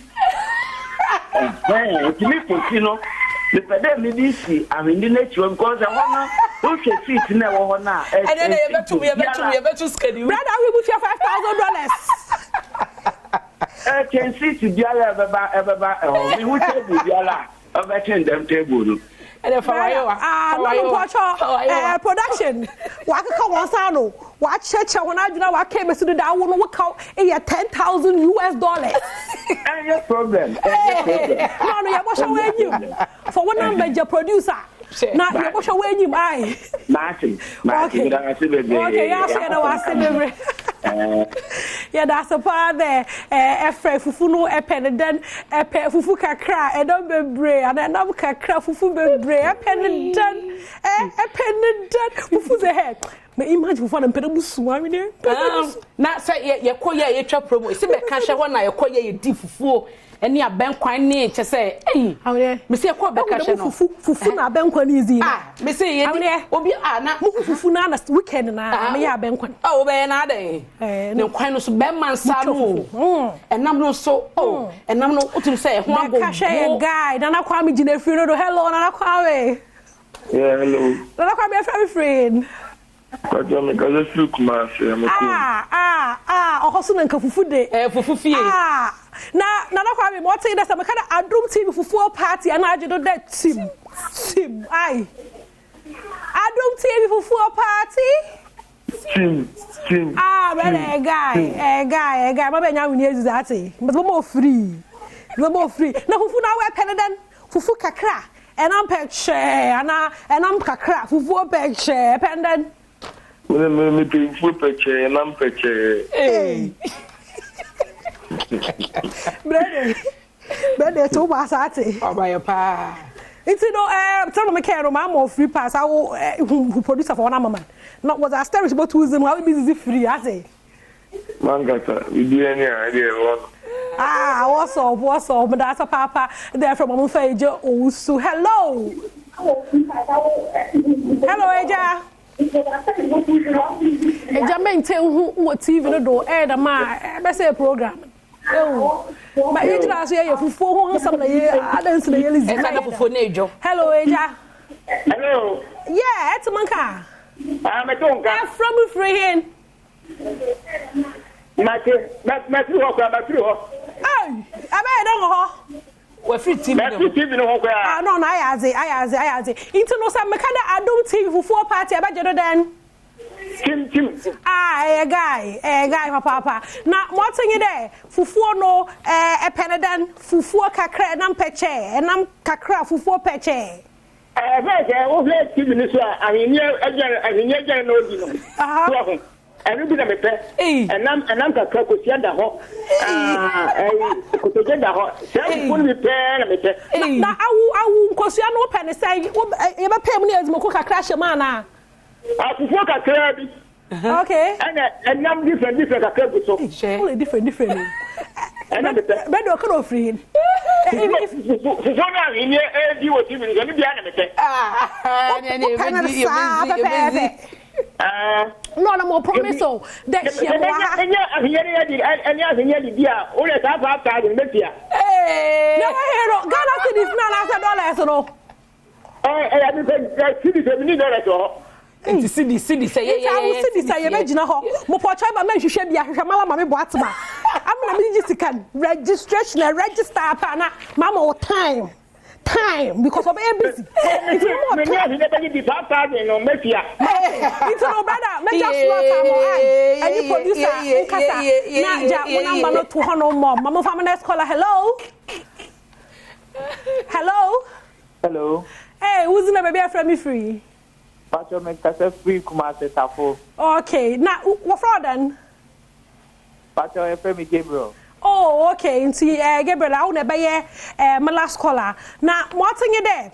Fufu no, penedan, peno, fufu kakra, and I'm peche, and fufu peche, and I'm kakra. The fufu kete, and I'm the baby. We are there. But what's in there? You able to know your sort of. I promise to you about sort of what? Now, what's happening now? We need that. Oh, if I say we need it. I rather miss calculator. Hey, Papa, there come. But it's no. Ibudri, you know him had ya. Na shesha mame boatema. I registration 5,000 Ghana cedis. Na mama more time. Aye. Oh, pete 10,000 Ghana cedis from the Bema. At our point to say, Mekana Adom TV for 4 party. I bet you then. Team. Why do? That's a papa na. What's in this? I'm only a dog. Na. Nazle sa kwintu fo. And you know, crazy. Yembre na yembre. So na yemu do ha. Because but still number no. Salbo man. 0248 287 692. 0248 287 692. So what you say? 0248 287 692. But your friend what say? After having my 10,000. Because most of the day, no. Share. Now, no, busy. You dear, say, yeah. I will tell you who they want. Yeah. You are there, way. Yes, I need it. You the best idea. You best not here show on the 1st of April. Me nyawene ya akra. Adom ashawma. Erade na ote. Wɔhyira wo mamu wɔhyira wo yafrumu aba Jesus Mary kronkron nyameni Bompaye maye na de borefo. Se ni da eni awieye. Eja no oba no ene soso konkondenti.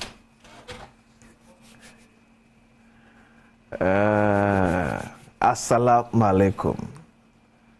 Nyame asomdwe enka ye nyina na anopai. Ye be kan se ne etie. Ye wada ye fa bi so kan ye nyi bi so fa frim. Debi makacho se ye gina han ma ye gina dwen Ghana nkanko Ghana mputu. Politics e shape o man kanko. Partisan politics e twi o man sign. Medin dia kwasensia. Asemi de kabre na adruso. Meni ba bia o te se ne o kanea e ho sem etie. Ela so dum. Ana ejina so a low current na wunya. Ana se wunya challenges na wo mia o de no say issue state baby no mo chem say o ma short power ability areas bi won mo be affected. Yes, go so wodum tie emu. So enyina hwem say one day. Ye bedru dum tie no awieye. Na ye ho atoye, especially yankania e ho sem. But semba ko na won me asemu a the Minister for Energy, Dr. Matthew Pokuprempe ede etodwa enura e okumase wabra na MPP power won campaign ho ntoma wo Asante Mantem. Quickly ye hwe sa video no. Amemechro ensemba ko mienu bihwe leti ensemu a Dr. Matthew Pokuprempe, Minister for Energy ede to general e okumase campaign against John Mahama, and now we are experiencing a worse situation under President Akufo-Addo. Would it reflect in the 2024 election? Would it be something that people will stand on to vote? If you are comparing 4 years, MPP administration energy sector is 300 times better than John Mahama. But we are still experiencing doom so. Nobody has said we haven't. I'm just saying it's far much better than John Mahama ever did. You do admit that there's doom so. That is the word you used. I have never used that word. I've promised you that we are going to work on it. And it's not a work that is a single event. It's a process. And we'll continue to work on it for the energy sector to become better. Have you heard of calls for a timetable? Ask those who want it to bring it.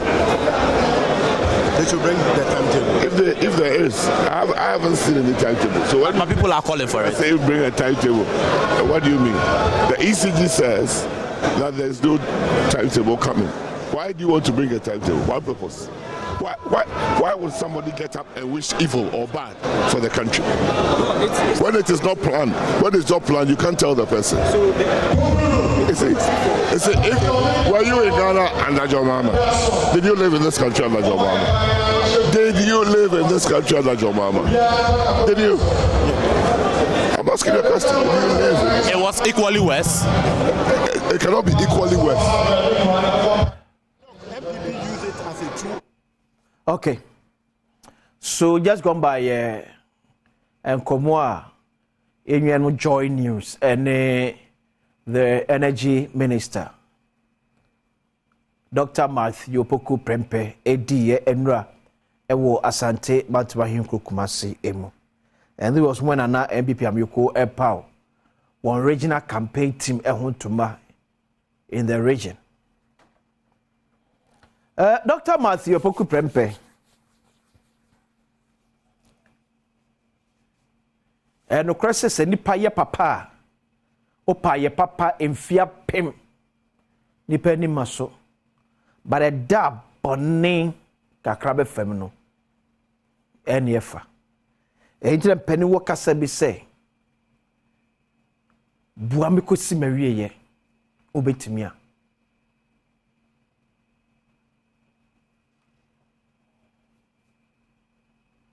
It's so sad. It's so sad, sir. You're an energy minister. Area baby do at this level. It's so sad. And it's so sad, sir. It's happening at this time. Because Dr. Matthew Pokuprempe no kura womi yese.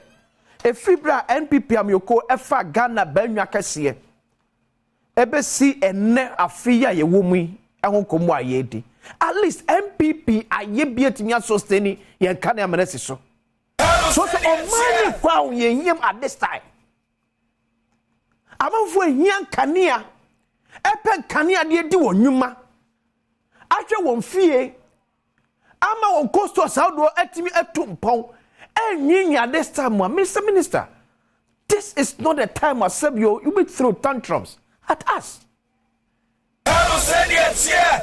It's unfortunate. Doctor, it's unfortunate. Say Enra Kasabisa if you don't buy.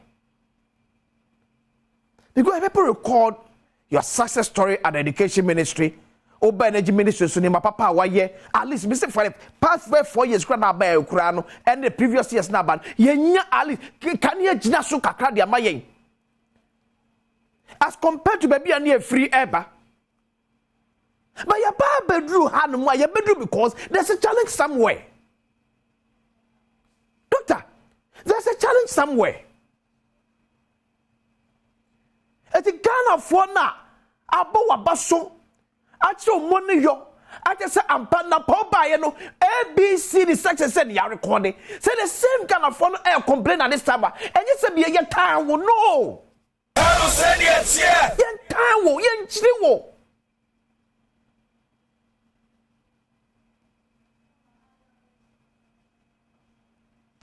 Hey doctor. Yen time will. But your babu abaso no timi sanya kokodo esa criticize you sani pane pe wasem because he believes that you can do it.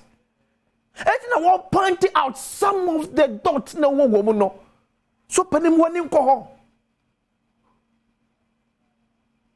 Emeda bia meka. Esi nyina asoma ye nyintum say there's a challenge with the electricity.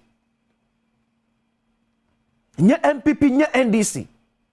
On my moon, to say there's a huge challenge. Yeah, I'm trying to address that challenge now. MPP beba, NDC beba, the same challenge will persist. I don't say it yet. Mama Chokrata be a energy commission for penny for the by 2023. By track Kakrebi, Patch Mama Energy Commission for let a cratano. The trap portion Kakrebi. I'm a try them say, baby, I'm about to say 50 and a bedroom on them.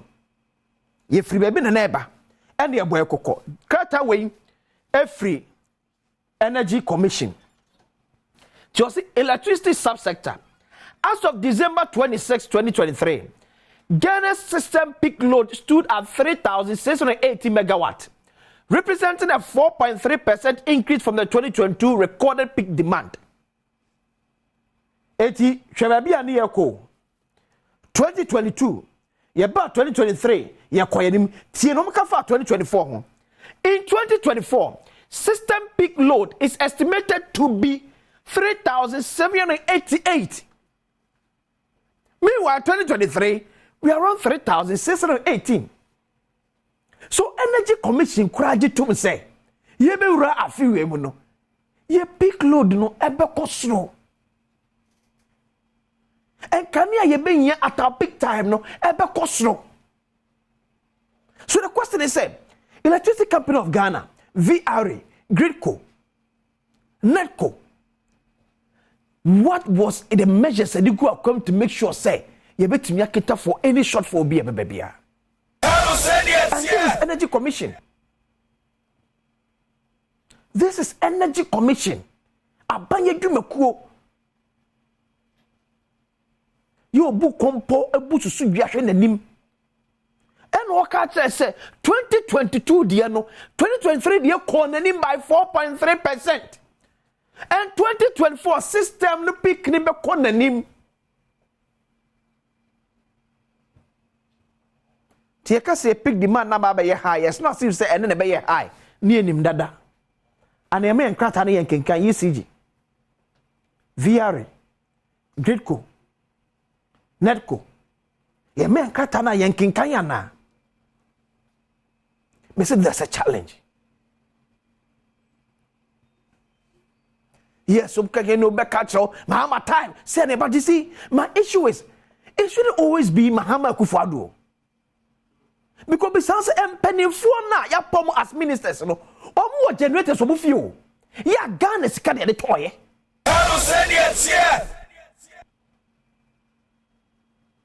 Omo generators ya the Ghana sika sa to generator sam omo. Any aside Ghana sika etofo asade aguma mo omo. Etidum kane ape automatic na switch. But me no tie koso yeli se ena this time ena se dwofo bo Mahama achi ya ye bo Mahama achi tra Mahama ye ni kakra ma ye no se yankanka Mahama ko nya ho hwe so ye kanye se bia ye kase ye time man penda da Mahama ena ye kan na just ye tana na do dan Akufo-Addo. There's a system challenge, we need to fix it.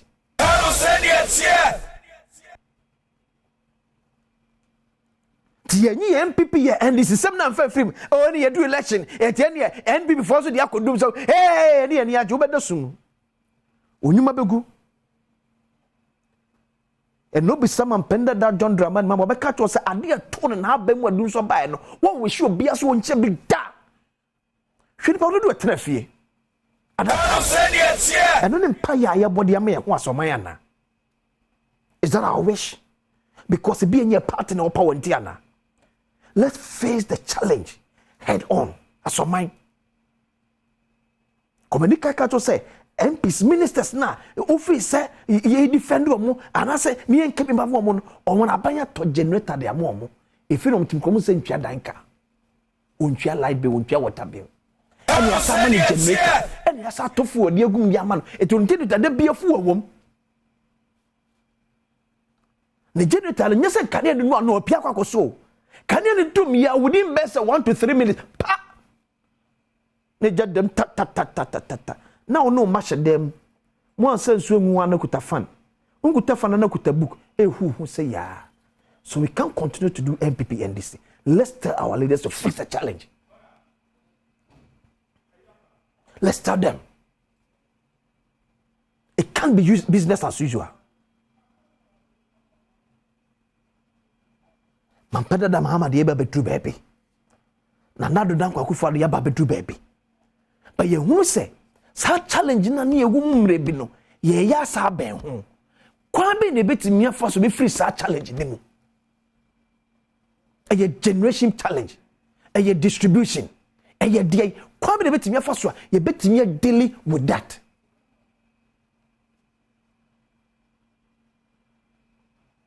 Ono se die ni koche. Ne ukwa betimi afa so ye be sese no. Mumiye mose se bia ye NDC titania e mose komede bia na meka se ye bia on kanea no na meka de bia on kanea no wo de bia o so fan keke ba so do kanea no ye enwuma e na kanea no ko offer ka be with the pain.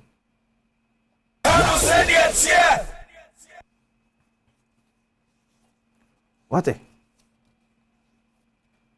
Mumie nyina yemwa. Yensiesie nkane ahosem. Medical kasem say enye MPP enye NDC asem. Eye Ghana asem. Ghana fo nyina yenkamum se boam ade baako. Ni em face ye challenge no head on. Yankopon yard watch na beto aso. Happy birthday so ko obi a wodi ne birthday. Met me amodi na fache me de dia question so man ne kwabra sante I crowd na be for 8 na say the pense mo atwaso background. I'm also reiterating the relevance say you beti mama energy sector na team gina ye pa, and that's very crucial because we catch if there's something left out the minister through his agencies and declare no onka what really the situation is. People have not been comfortable with the response of minister at the buy, that's for all of us to be mindful. Say nya kwenya na superintendent of over us. Yes, central from there. They will ask the questions. The responses are very key. So you're taking note of that.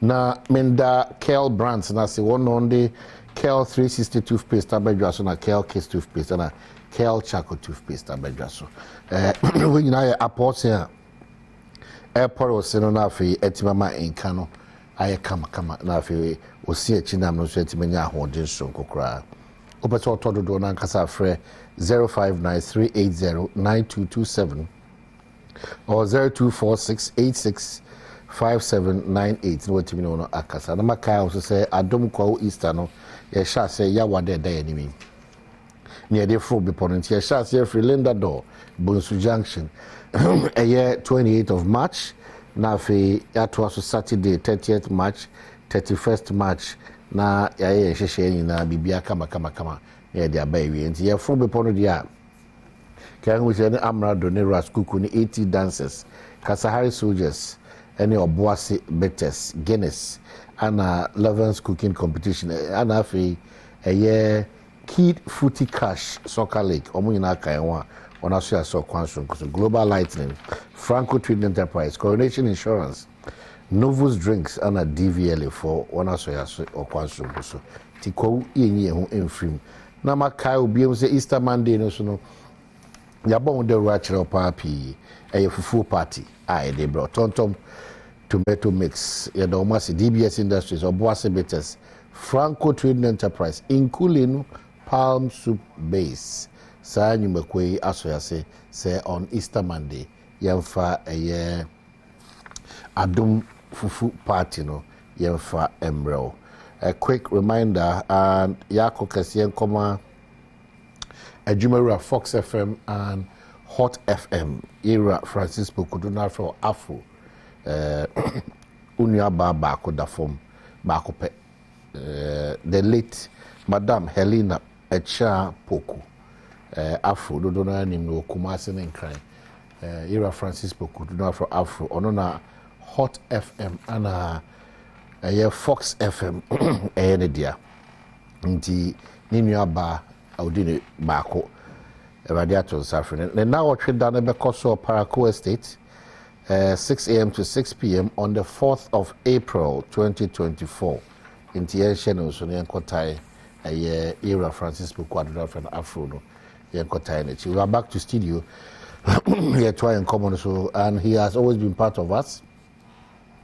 The Submarine National Youth Organizer, we want to appeal or born on our office and a Jumho and our Pottermore and our constituency. He's a lawyer and a businessman and a politician. Dodrona Wodia Omude a friend, but officially, who caught the law a year in Krata Swa Opare and the Dikai. And I don't know, a social, but they brought for Dean Party and then maybe a George, you know. Oh, mama kwaba. Bibi e boko. You watch it. Bibi na me kwanso. National Youth Organizer NDC. Ana ene na twitwi ko. So we say friend Pablo. Unim dada. Tin dem man shada anje brew. And na okofo ma odi ye adwuma. But the certificate na so de edin na mabo a kire no. But mabunu boabo ma no. Ego so. Enti na ma say NDC Youth going to unveil Secretariat for 2024 campaign. Is that correct? No, Patrol, not correct. Chechi, what did you say? They become an chair with chief or na main Fakwanya iso. Na, yeah, and that Ghana for in us, especially in Mebuna or Ghana and the NDC in Mebuna. Over the last 1 year, say, and your man, Nancy, and your my Juma, I share baby. Ejidi sɛ baabi a konadu no yehia baabi a sabe de be mobilization no into betima boaboa ho anu yi aboa twi ne na me hu de be boaboa ye ho anu yi akɔ 7 December ekona ye akɔ no and them say nyame pa fiada ye be His Excellency the incoming president of the Republic of Ghana John Dramani Mama about the honest how about the office na no amaye as an ultra modern officer I mean charge and of boy ya set up yɛde ba bɛyɛ adwuma yɛde bɛpia NDC amane economy yɛde doing pen so a yɛnyɛ pɛ sɛ edu. Okay, so and purposely for the youth wing, you know. So Emebunu in the doors, all going to an election where about 60% of Omonbako decided the future of this country. You need a special purpose vehicle out of mobilize you, and that's the youth wing is ready. But as a party, more pay attention. Number one, Bemu, number two, Bemu. More pay attention to Mebunu for you to give that special attention to them in opposition. We have done records on job creation. In 2020, I debated the NPP on many platforms. We have a superior job creation record, realistic jobs with satisfaction. SNPP, not fanciful jobs. Apart from that, what the NDC has always stood for as a social democratic party and our policies for young people. The MPP will come and tell you about free SHS.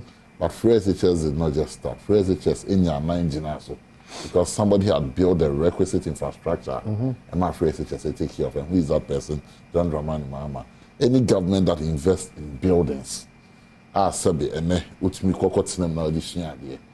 you prepare young people. Young person needs me sorry keke. And I said he's prepared for the job market. There must be systems in place. When the NPP started YEA, they left it with no legal framework. John Mahama and the President Nelson created a legal framework for the YEA. Same with health insurance. District health insurance. The NDC came. The NPP likes slogans. They throw it out. No more. When the NDC came, we piloted health insurance. The NPP came to start it and at the district levels. Then they be an authority, a man the legal framework, and young people are able to access health care. Share hospitals are ACC, and then during our time, for instance, allowances if you have a problem. We introduced schemes. Now we migrated them onto loan schemes and between the loans. But most importantly, the number of teachers are in your access because a quota system. It be opportunity for many more people to get access into training. Momo strategy was to engage more people than sustainable, so that they get sustainable jobs. And you see, quota system, no. So, and the quota now, but you funny pattern. Quota we're taking. You're restricted because the government cannot pay. But when we gave that access, we started building more school buildings. Because the numbers were going to increase, and so you will need more teachers to access. If you're going to do free SHS, we started progressively free SHS. I was MC in my district. In the 2014, 2015, 2016 academic years, all day students went to school for free. And even Napo as education minister confirmed it. So by but then we're doing it progressively. But we're building structures. For instance, they decided they see e-blocks in the communities. No? The idea behind the free SHS was that. So I can say, the board in the United Free SHS, we'll get the mess we have today. Just 2 days ago, one headmaster was crying, said, but when you build community schools, so that everywhere in the world, boarding schools are catered for, Uchiaka, but day schools are free. Until we'll build more community schools. You as a parent should be prepared to support. But freely, so that at least there is parity for everybody. And those were the things we were doing in education. Apart from that, we're building hospitals. We're building universities. The NDZ is the only government apart from colonial masters, the public universities. We decided that when we have 10 regions, we made sure that every region had a university. And these were the things we were doing for young people.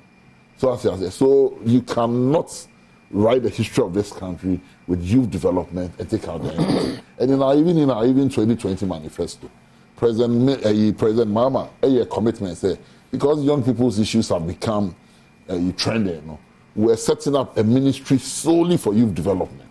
So that all the various youth agencies, YEA, NYEP, what have you, one ministry as here. And then purposely for creating sustainable jobs. We're looking at even creating labor centers. and job centers within the district assemblies. Take a look at our 2020 manifesto.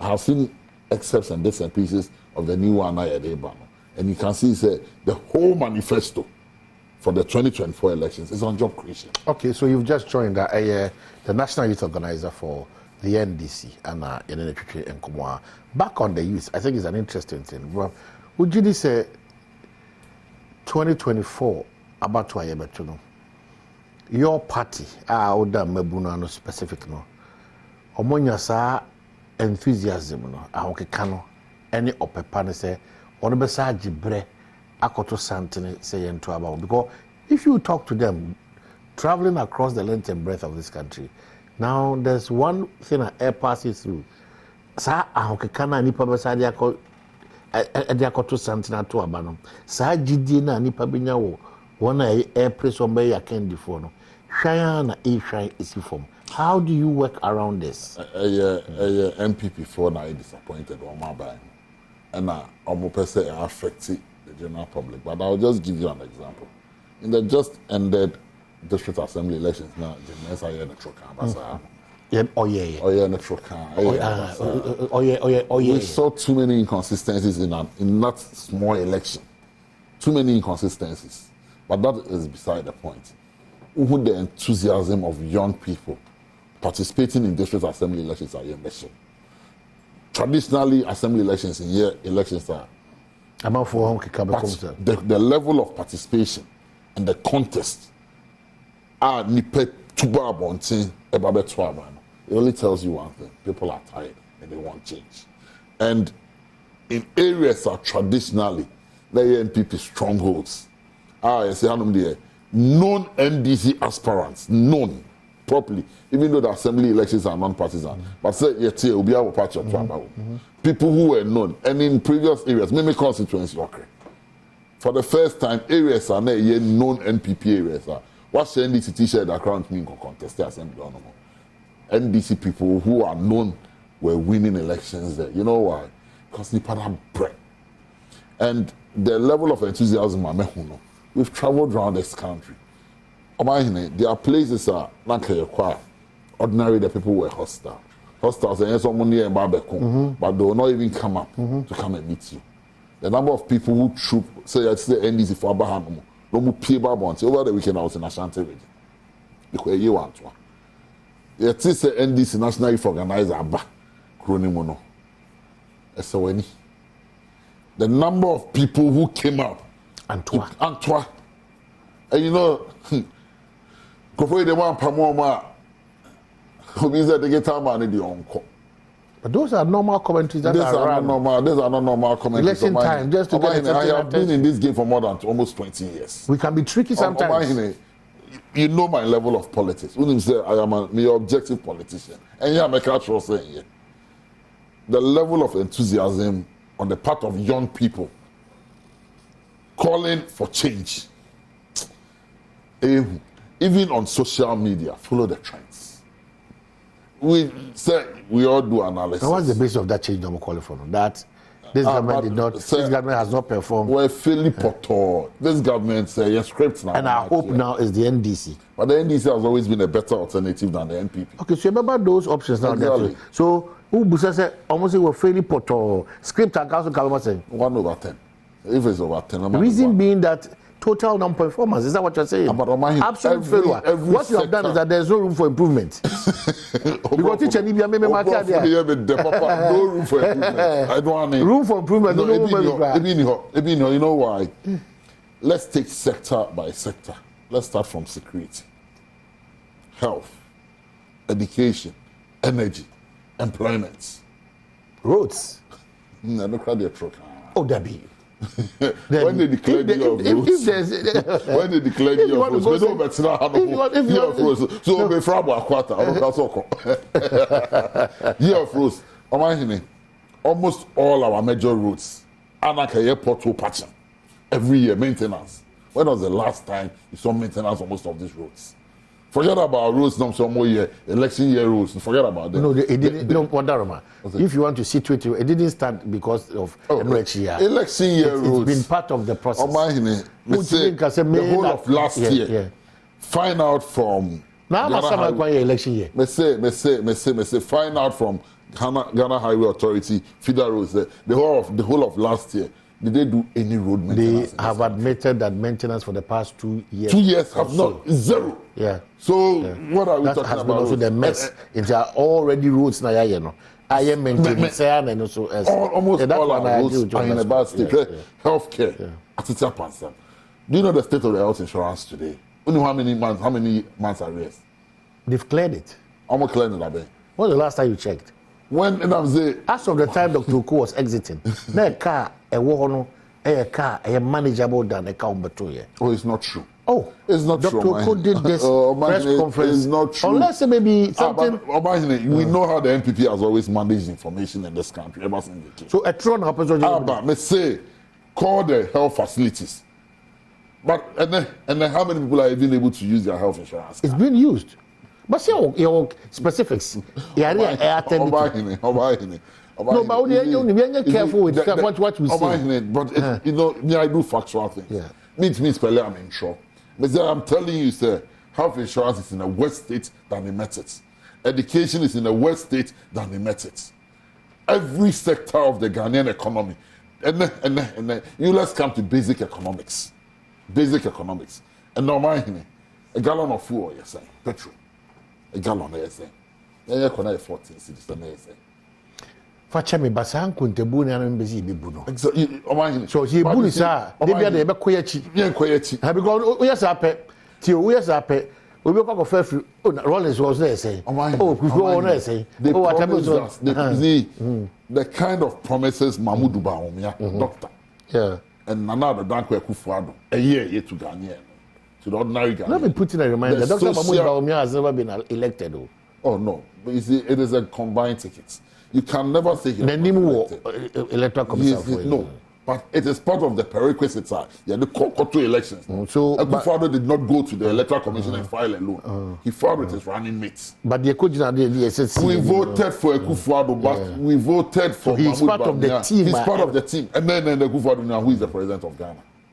Mahmoud Bawumia on several occasions acted as president of the Republic of Ghana, so he cannot exonerate himself from the mess we find ourselves in. Suddenly make arguments, no, it falls flat. You know why?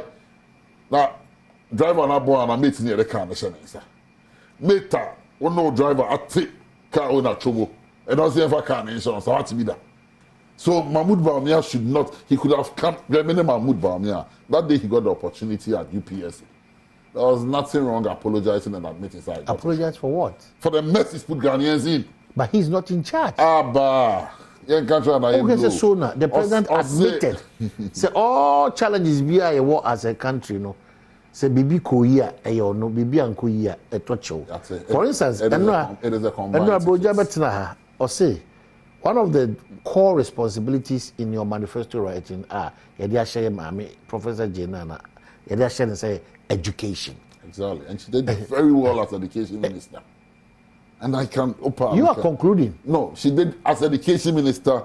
Prof. Nana did extremely well. We can get into the argument. Let's get into the argument properly. I am prepared to get into that argument. Teacher absenteeism. And that Prof. Nana, they are about 50-something%. Now I reduce it. That way, the absenteeism has come to the barest minimum. The number of under her watch, we started the university in the eastern region. So many are there, no. The bill was passed, the foundation was laid, and today it is a full. Okay, so let's come back. What is making you think that the NDC is an option for us in times like this, 2024 elections? One, the first thing I keep saying is that the day God decided, he said, obey President Imam he knew a day like this will come, where we will need an experienced hand. One, why you be paying? Will be a winning dear, will be taking out of this mess. And let me tell you something. In 2014-2015, we suffered one of our worst economic in the history of this country. When prices of gold fell, commodity prices fall here, gold fall here, oil fall here, timber fall here. Our finance minister, he went to parliament on 2 different occasions to revise the budgets. Those were the difficult times, but even that President Mama stared us out. Successive governments over the last 20 or 30 years failed to invest in the energy sector. President Mama Bidi, President Obe inherited one of the biggest challenges that confronted the people of Ghana. The leader that he went before the parliament of this country, admitted, say, Doomsday has become a problem. And as leader, when blaming the predecessors, because then President Mama and Doomsday, but he admitted, say, this is a challenge and I'm going to solve it. In October 2016, Akufo-Addo Facebook, Twitter tweet, I said President Mama should not take credit for solving the Doomsday. In October 2016, now you're increasing capacity. You're solving problems. Now MIA introducing ESLA to resolve all the challenges in terms of financing and the debt and the energy sector anymore. President Mama solved Doomsday. He's a problem solver. Now this mess that we find ourselves in, this is the time you hear an experienced hand like President Mama, one who does not run away from problems and challenges, one who admits it, confronts it head on, and deal with the issues. And at this material moment, the leader Ghana needs, President Mama, one with experience. President Mama doesn't need 6 months to constitute a government. He's been president before. He sat in the driving seat. In September 2016, and when I catch him, Mahmoud Akufo-Addo said, don't criticize me, no one tells you. But today, on hindsight, because President Mama is 3 and 4. He's been in that chair before. He knows the pressures that comes with that chair. On him, his way around, he knows how to navigate his way through government. And I can assure you that if Ghana is looking for somebody to take us out of some mess here, there is only one person who can take us out, and that person is President John Dramani Mahama. He has the experience, he has the know-how, and he has the men, not the Goro boys we find in the NPP. He has the men who are able and capable of delivering Ghana from the mess we find ourselves. So what was the challenge? And your mind, say I am messy.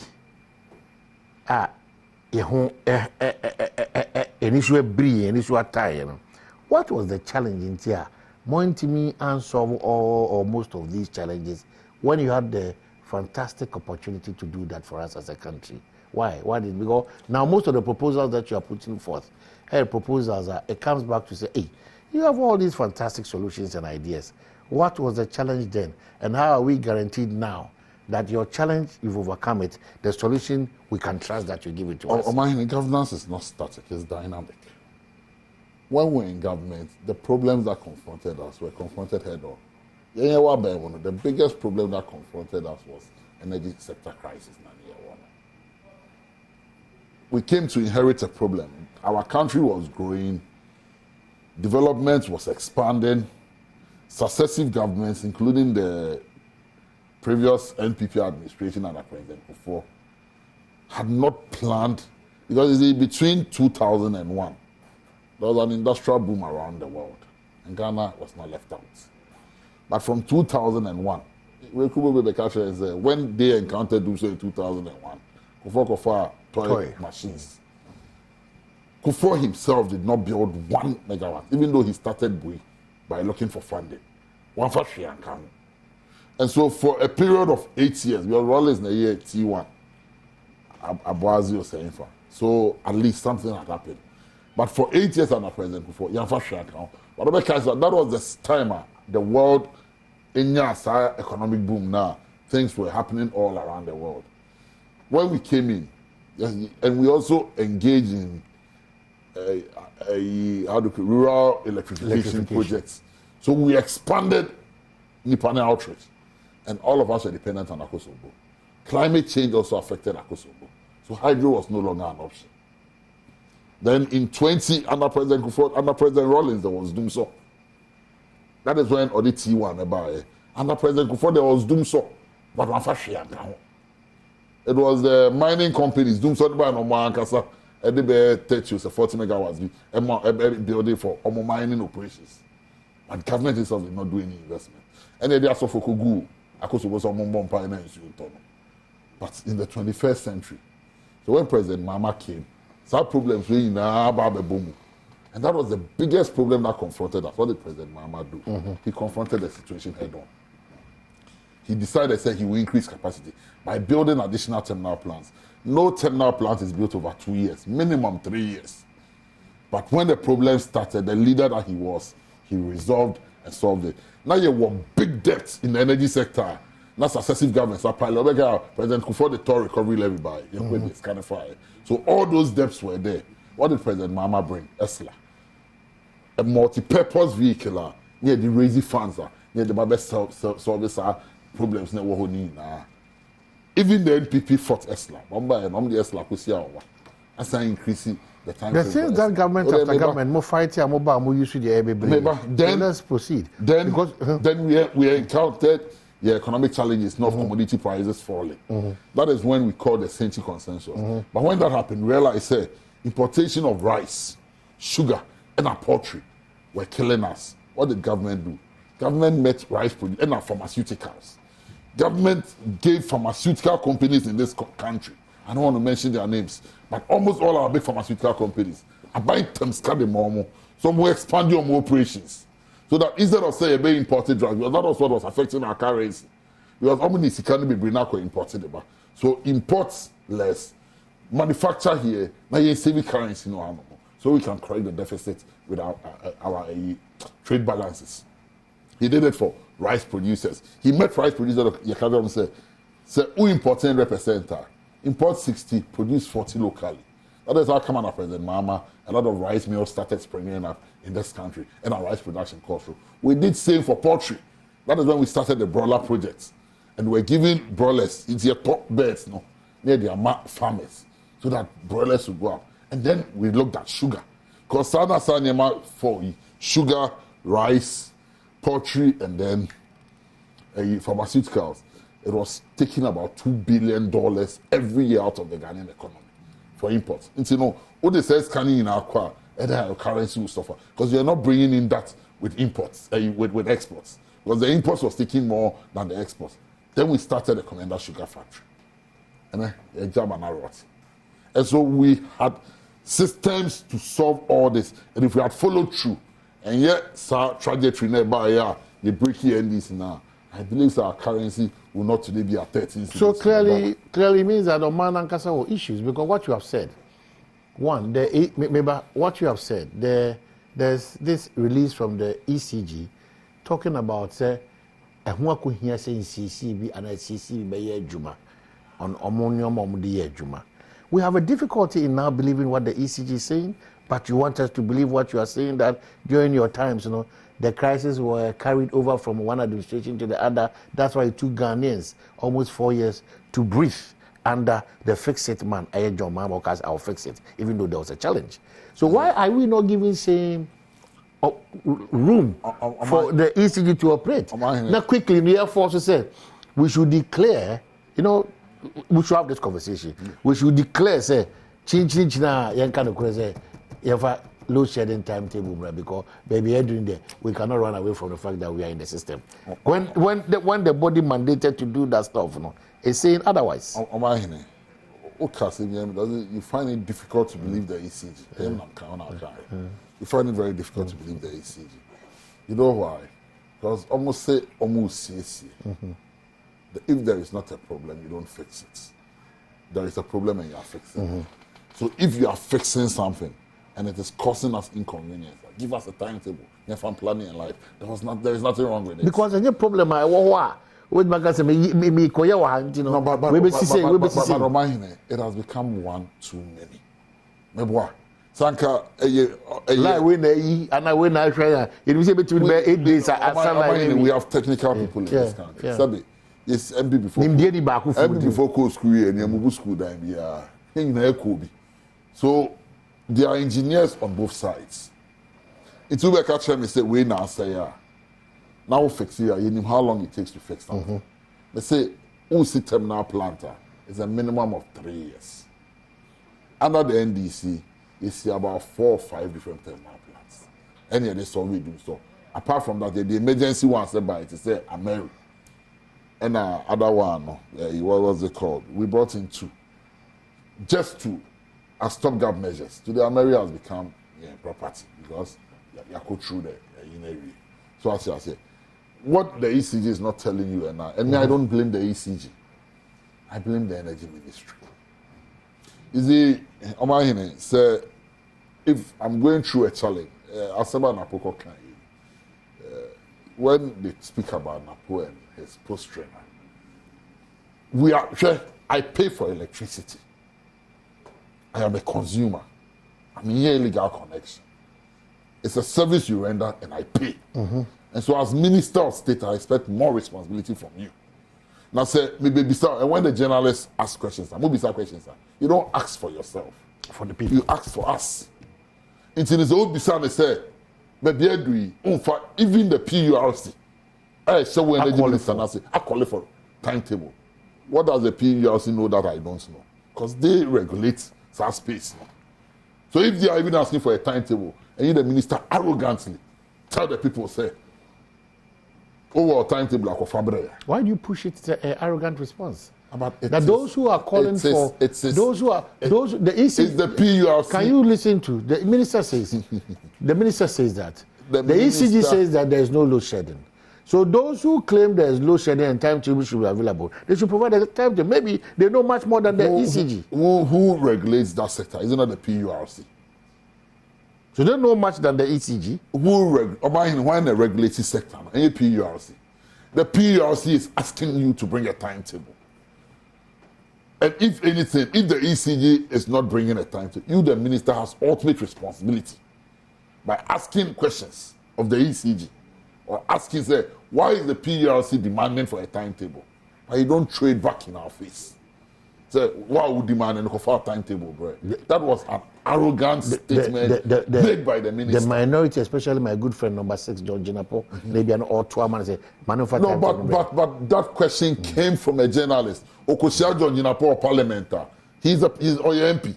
On that platform, they can have that debate. Yeah, but twice why you try when I go game park for the more my catcher say enya no pay no kuna promote to on sabeka no sia pepe on sabeka de ni nkwa untimi nya bibia fa ntu botom fa nya movement ho ye pemula tin ye ko game park no ye ko abasisia. We are wrapping up in the next 12 minutes.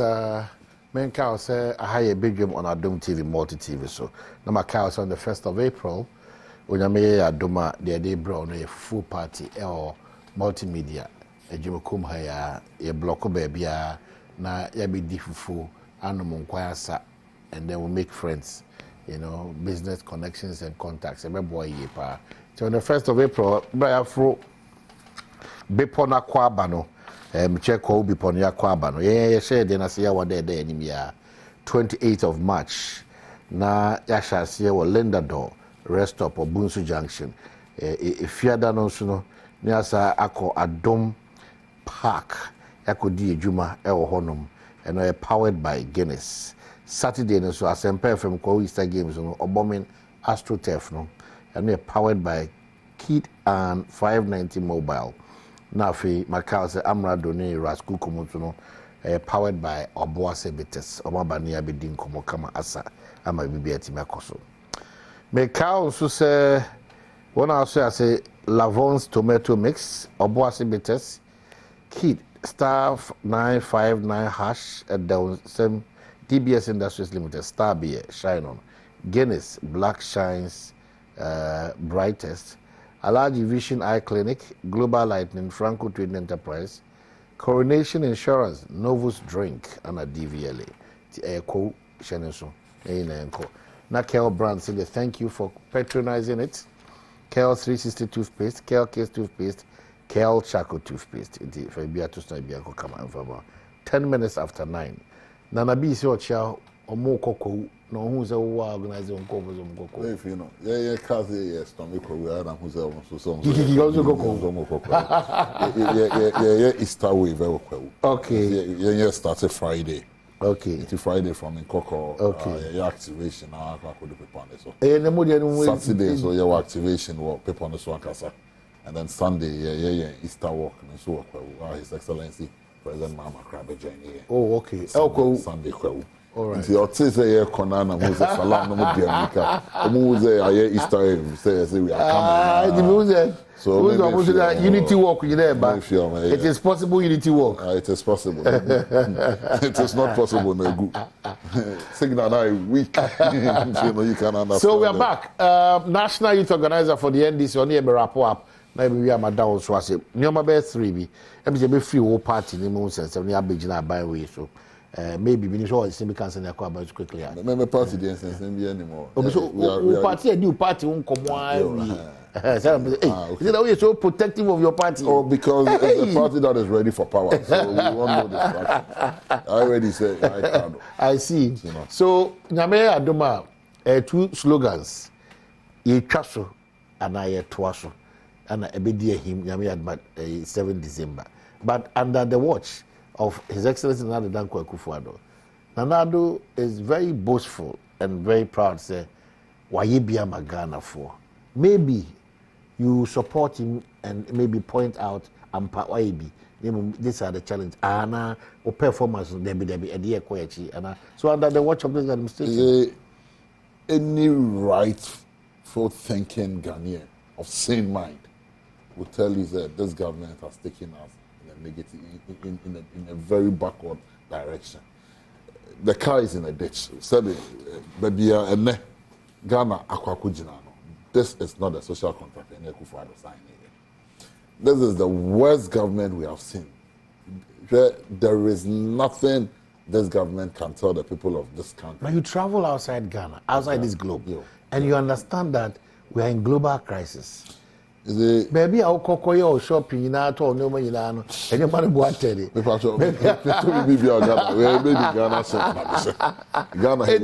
Why we run away? And job hours quiet tissue. You know, call Crony Bishwa, Etisu, and Reggie, and no Costco, so compare oil and compare there. Price and the rent. I don't know why we want to ignore the crisis globally we find ourselves in and things that we only have that excuse in Ghana and they be the excuse. Again, you can't also run away from the fact that Saomo 3x4 into Kwanosono, a question a Pierre Kotu form. What I say, any non Kemfuano. Yes, your challenges kakra as of my any leaders, but you cannot entirely blame the current administration. You know the global crisis. You can't kakistocracy out here. The worst form and most incompetent government you will ever find. That is what we. Under Nana. That means you're not being fair. Oh, okay. If you take every sector. We understand the world as you might not appreciate the pace of development and growth. There is no growth under this government. We can choose to massage it the way we want it. But today, your life is worse off than you were in 2016. The average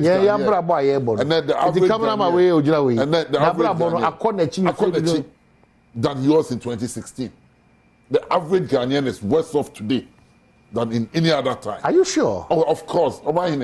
Put 2 of your reporters out in the streets randomly. 8 of them will tell you that they are worse off today than they were in 2016. Maybe we have also propagated a certain language. This government, this is kakistocracy. The worst form and the most incompetent government any citizen endure. And so I cannot see how any rational human being accept you would live for no more. Because this government has done anything better. This government is a government that can any opportunities for 3 oil wells between 2017. In 2017, in 2016, okay, the last state of the national address, he promised that we were going to see economic recovery. No economic policy. So now, now the policies, but it will take a year or 2 before the policies materialize. In 2017, this government got the best economic indicators. You know why? Because we had fixed the problem in 2015, 2016. The IMF, no, they turn around the buy, no. Over 2-3 oil wells. COVID alone gave us $3 billion into the Ghanaian economy. I know IMF say $3 billion. Well, look at the Auditor General's report on COVID. That alone should tell you that this government has mismanaged. not too long ago, the IMF director, Yobana, say, Yobisha. What did she say? I said 2020 overspending. Why do we blame it on global factors? But we admit that you have admitted that Kufuor and his people have never admitted say mismanaging economy. Ghanaians see through. So we and I are Ghanaians. That is what I'm telling you. Say, this is the worst form, catastrophic. This is the worst form of government. This is the word incompetence personified should be given to Kufuor. History will not be kind to Kufuor. Posterity will judge him. In judging him, have you forgotten our free SHS and our road construction? Have you forgotten about? Well, can I say road construction? No, I'm saying. This is a road construction. No, in terms of maintenance. But newly constructed roads. You cannot maintain what you have. Are you avoiding to see, say, agenda 101? It depends on the French or Mama. It depends on the French. The nation builder. Now people see roads, ACC infrastructure. There is not a better person than John Dramani Mahama. There is none. We can compare. Okay? I want us to have a debate. MPP New Parade debate on records performance. Mohammed's 4 years. Technically, Mahama was president for 4 years. You can compare Mahama 4 years. No, to Akufo-Addo 8 years. No, Mohammed's 4 years stands tall. This government, may say it will be. When he leaves power, now you assess the performance. It is the worst government. Kakistocracy, that is a technical term for them. Incompetence at the highest level. Inept, incompetent, dishonest. Stabilizing the energy sector. Stabilizing what energy sector? Stabilizing it. When you came, I have fixed the problem. Mama car power, Mama Mary, the see other terminal plan, send it in your mama. But one of the things that were raised was financial assistance. Esla, when are they Esla buy? Stability no fit say say me am dey Eslaba. What did the NPP add in the energy sector? Name one policy intervention of the energy sector now. It is stability number. Just one. Bring the energy minister. Esla down Roma, Esla Kromoko court. Esla no multi-purpose vehicle no Omuko court and another Roma and are solving problems in the energy sector. So what have they brought on board? We have just about 3-4 minutes. We might join the conversation on 0302 211 701 equals 4 0302 211 701 equals 4. Now we've had a series of conversations here. Now so what him do no abaton national youth organizer for the NDC Opariado Pablo and Etwitwenkomo. So like I keep on saying, for the ordinary Ghanaian who is out there listening, and I will share it, the NDC is selling hope to you. His Excellency President John Dramani Mahama said, he's done it before. He's a problem solver. He's a leader or accepting responsibilities when there are challenges. The current leadership has never admitted, even today, 8 years in government, they still blame NDC for the problems that they themselves have inflicted onto themselves. President Mahama is committed in solving and addressing challenges that confronts young people. Okay, Mama Faye, good morning. I'm home to say. Oh, Nyami Adom, BBI. You read it. Mr. His Excellency, the Vice President of the Republic of Ghana, like Dr. Mahmoud Bongo, Mishano. Na macha me chama abonye almighty chama abonye bono regime me sachano me nsema me pese me cross street here komo ayedi no e beton akwan mu am say o ma hene banade minim say wota aba ho a for the first in our history here President Kufuor din papa wo jane ho na nadon so ba wo be jadin a banafo de ye de kai wo mo kopem se ewiase beba asan kodum esan say ye kwan ene udru manji eko banda ukata wani kra u driver obedru banda echeyen pese se aban we buy asa kwan ho de ye de ye nya bi aban mi no Kufuor buy won be ye time kwan ma ye na do so buy wo sa beto aso e ma ye bi wo banda o enti eche se MPP aban ne ba bia na mpuntu djuma e ba time ne banda enti me fa sa kwanya so se yes am one ento His Excellency Dr. Alhaji Mahmoud Bawumia so come 2025, inshallah, your best friend as president. Yeah, that's it. Engineer Santiman quickly. Good morning. Hello, good morning. Hello? Yes, morning, Minya. Good morning. What are my ETU? Hello? Pacho ETU. Good morning, it's Omani. Yeah, Boko. Me pacho me prefer comase. Yep. Me NDC nipa. But hello? Meet you. Me pacho me NDC nipa. But no clear back on. Me adie MPP for a year ever free education. I am made free. The Omusha Tadie free. Books free. Pabua free. To be frank, I will vote for MPP. Because so yeah party this war. Yeah propaganda no doso intro. Yes, me comment. Ne can't say creation no. Yeah quite say papa intro me to about my NDC bio. Okay, even like different president na kamata mano. Okay, so yeah that's it. Yeah that's it. Yen question na for we yen komo. Mamenda sunya for sunya de betcha Raptini, Badwam, and Tony. So, meet you. Nana, good morning. Morning. I just up for me. Oh, Yamiado. Yo, and then Uncle Ponce. Nana, maybe Ghana, in fact, is the name of a hard, you know. MPP and DC for winning better now, radio swap. May I name Yaka Young Kula air ban 8 cinema. Say, a some banners here can, at least. Sini pan baby away boneno no waka baby away papa no waka NDC betra wa the MPP bi anye MPP betra wa the NDC bi anye e ji say o mine yen fa hen at least to the bia ye hwe di bia modru and krata kita mo as a leader sa na mo credentials am wo na betra ho na sanye mebi wo no in fact mo ka me de ni two for say empanyimfo no mo ba radio so ni ade a de ese no o mo fanto. Okay, so yeah, that's CP. Interview for free, baby. Our time is up. Maybe your input can card. So, what would you change now? More fun. Unfortunately, we are wrapping up. Yeah. Like I keep saying, Ghana can't say sorry, Ghana me. That's a Ghana. I say me here one. And we also say, "Oh, yes, son." In 24 hours, in yeah, I say it's not cool back also Jenny. I say, and then you will do a baby. Inti kodo so.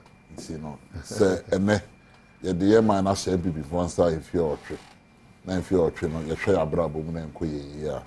Some of the be a big kind of say president go forecasting be 2000 run up it. I'm like also show us in not 12 bapa. So I said it was relevant in 2000 and then it's still relevant. Show us sitting them not 12 bapa. Oh yeah, bebunu now person Dutch sebe. Enkoye senior yeah now person sakraye be there. My culture say His Excellency President John Dramani Mahama, watch share pa, a man bebunu, my into shower sitting not to about a day a moto, a bebro. Now, as every human being there, the first thing you look out for, okay, a moto beba brabo.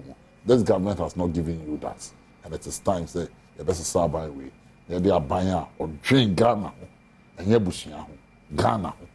Now, but yes, yeah. The Ghana be cop, baby. NDC address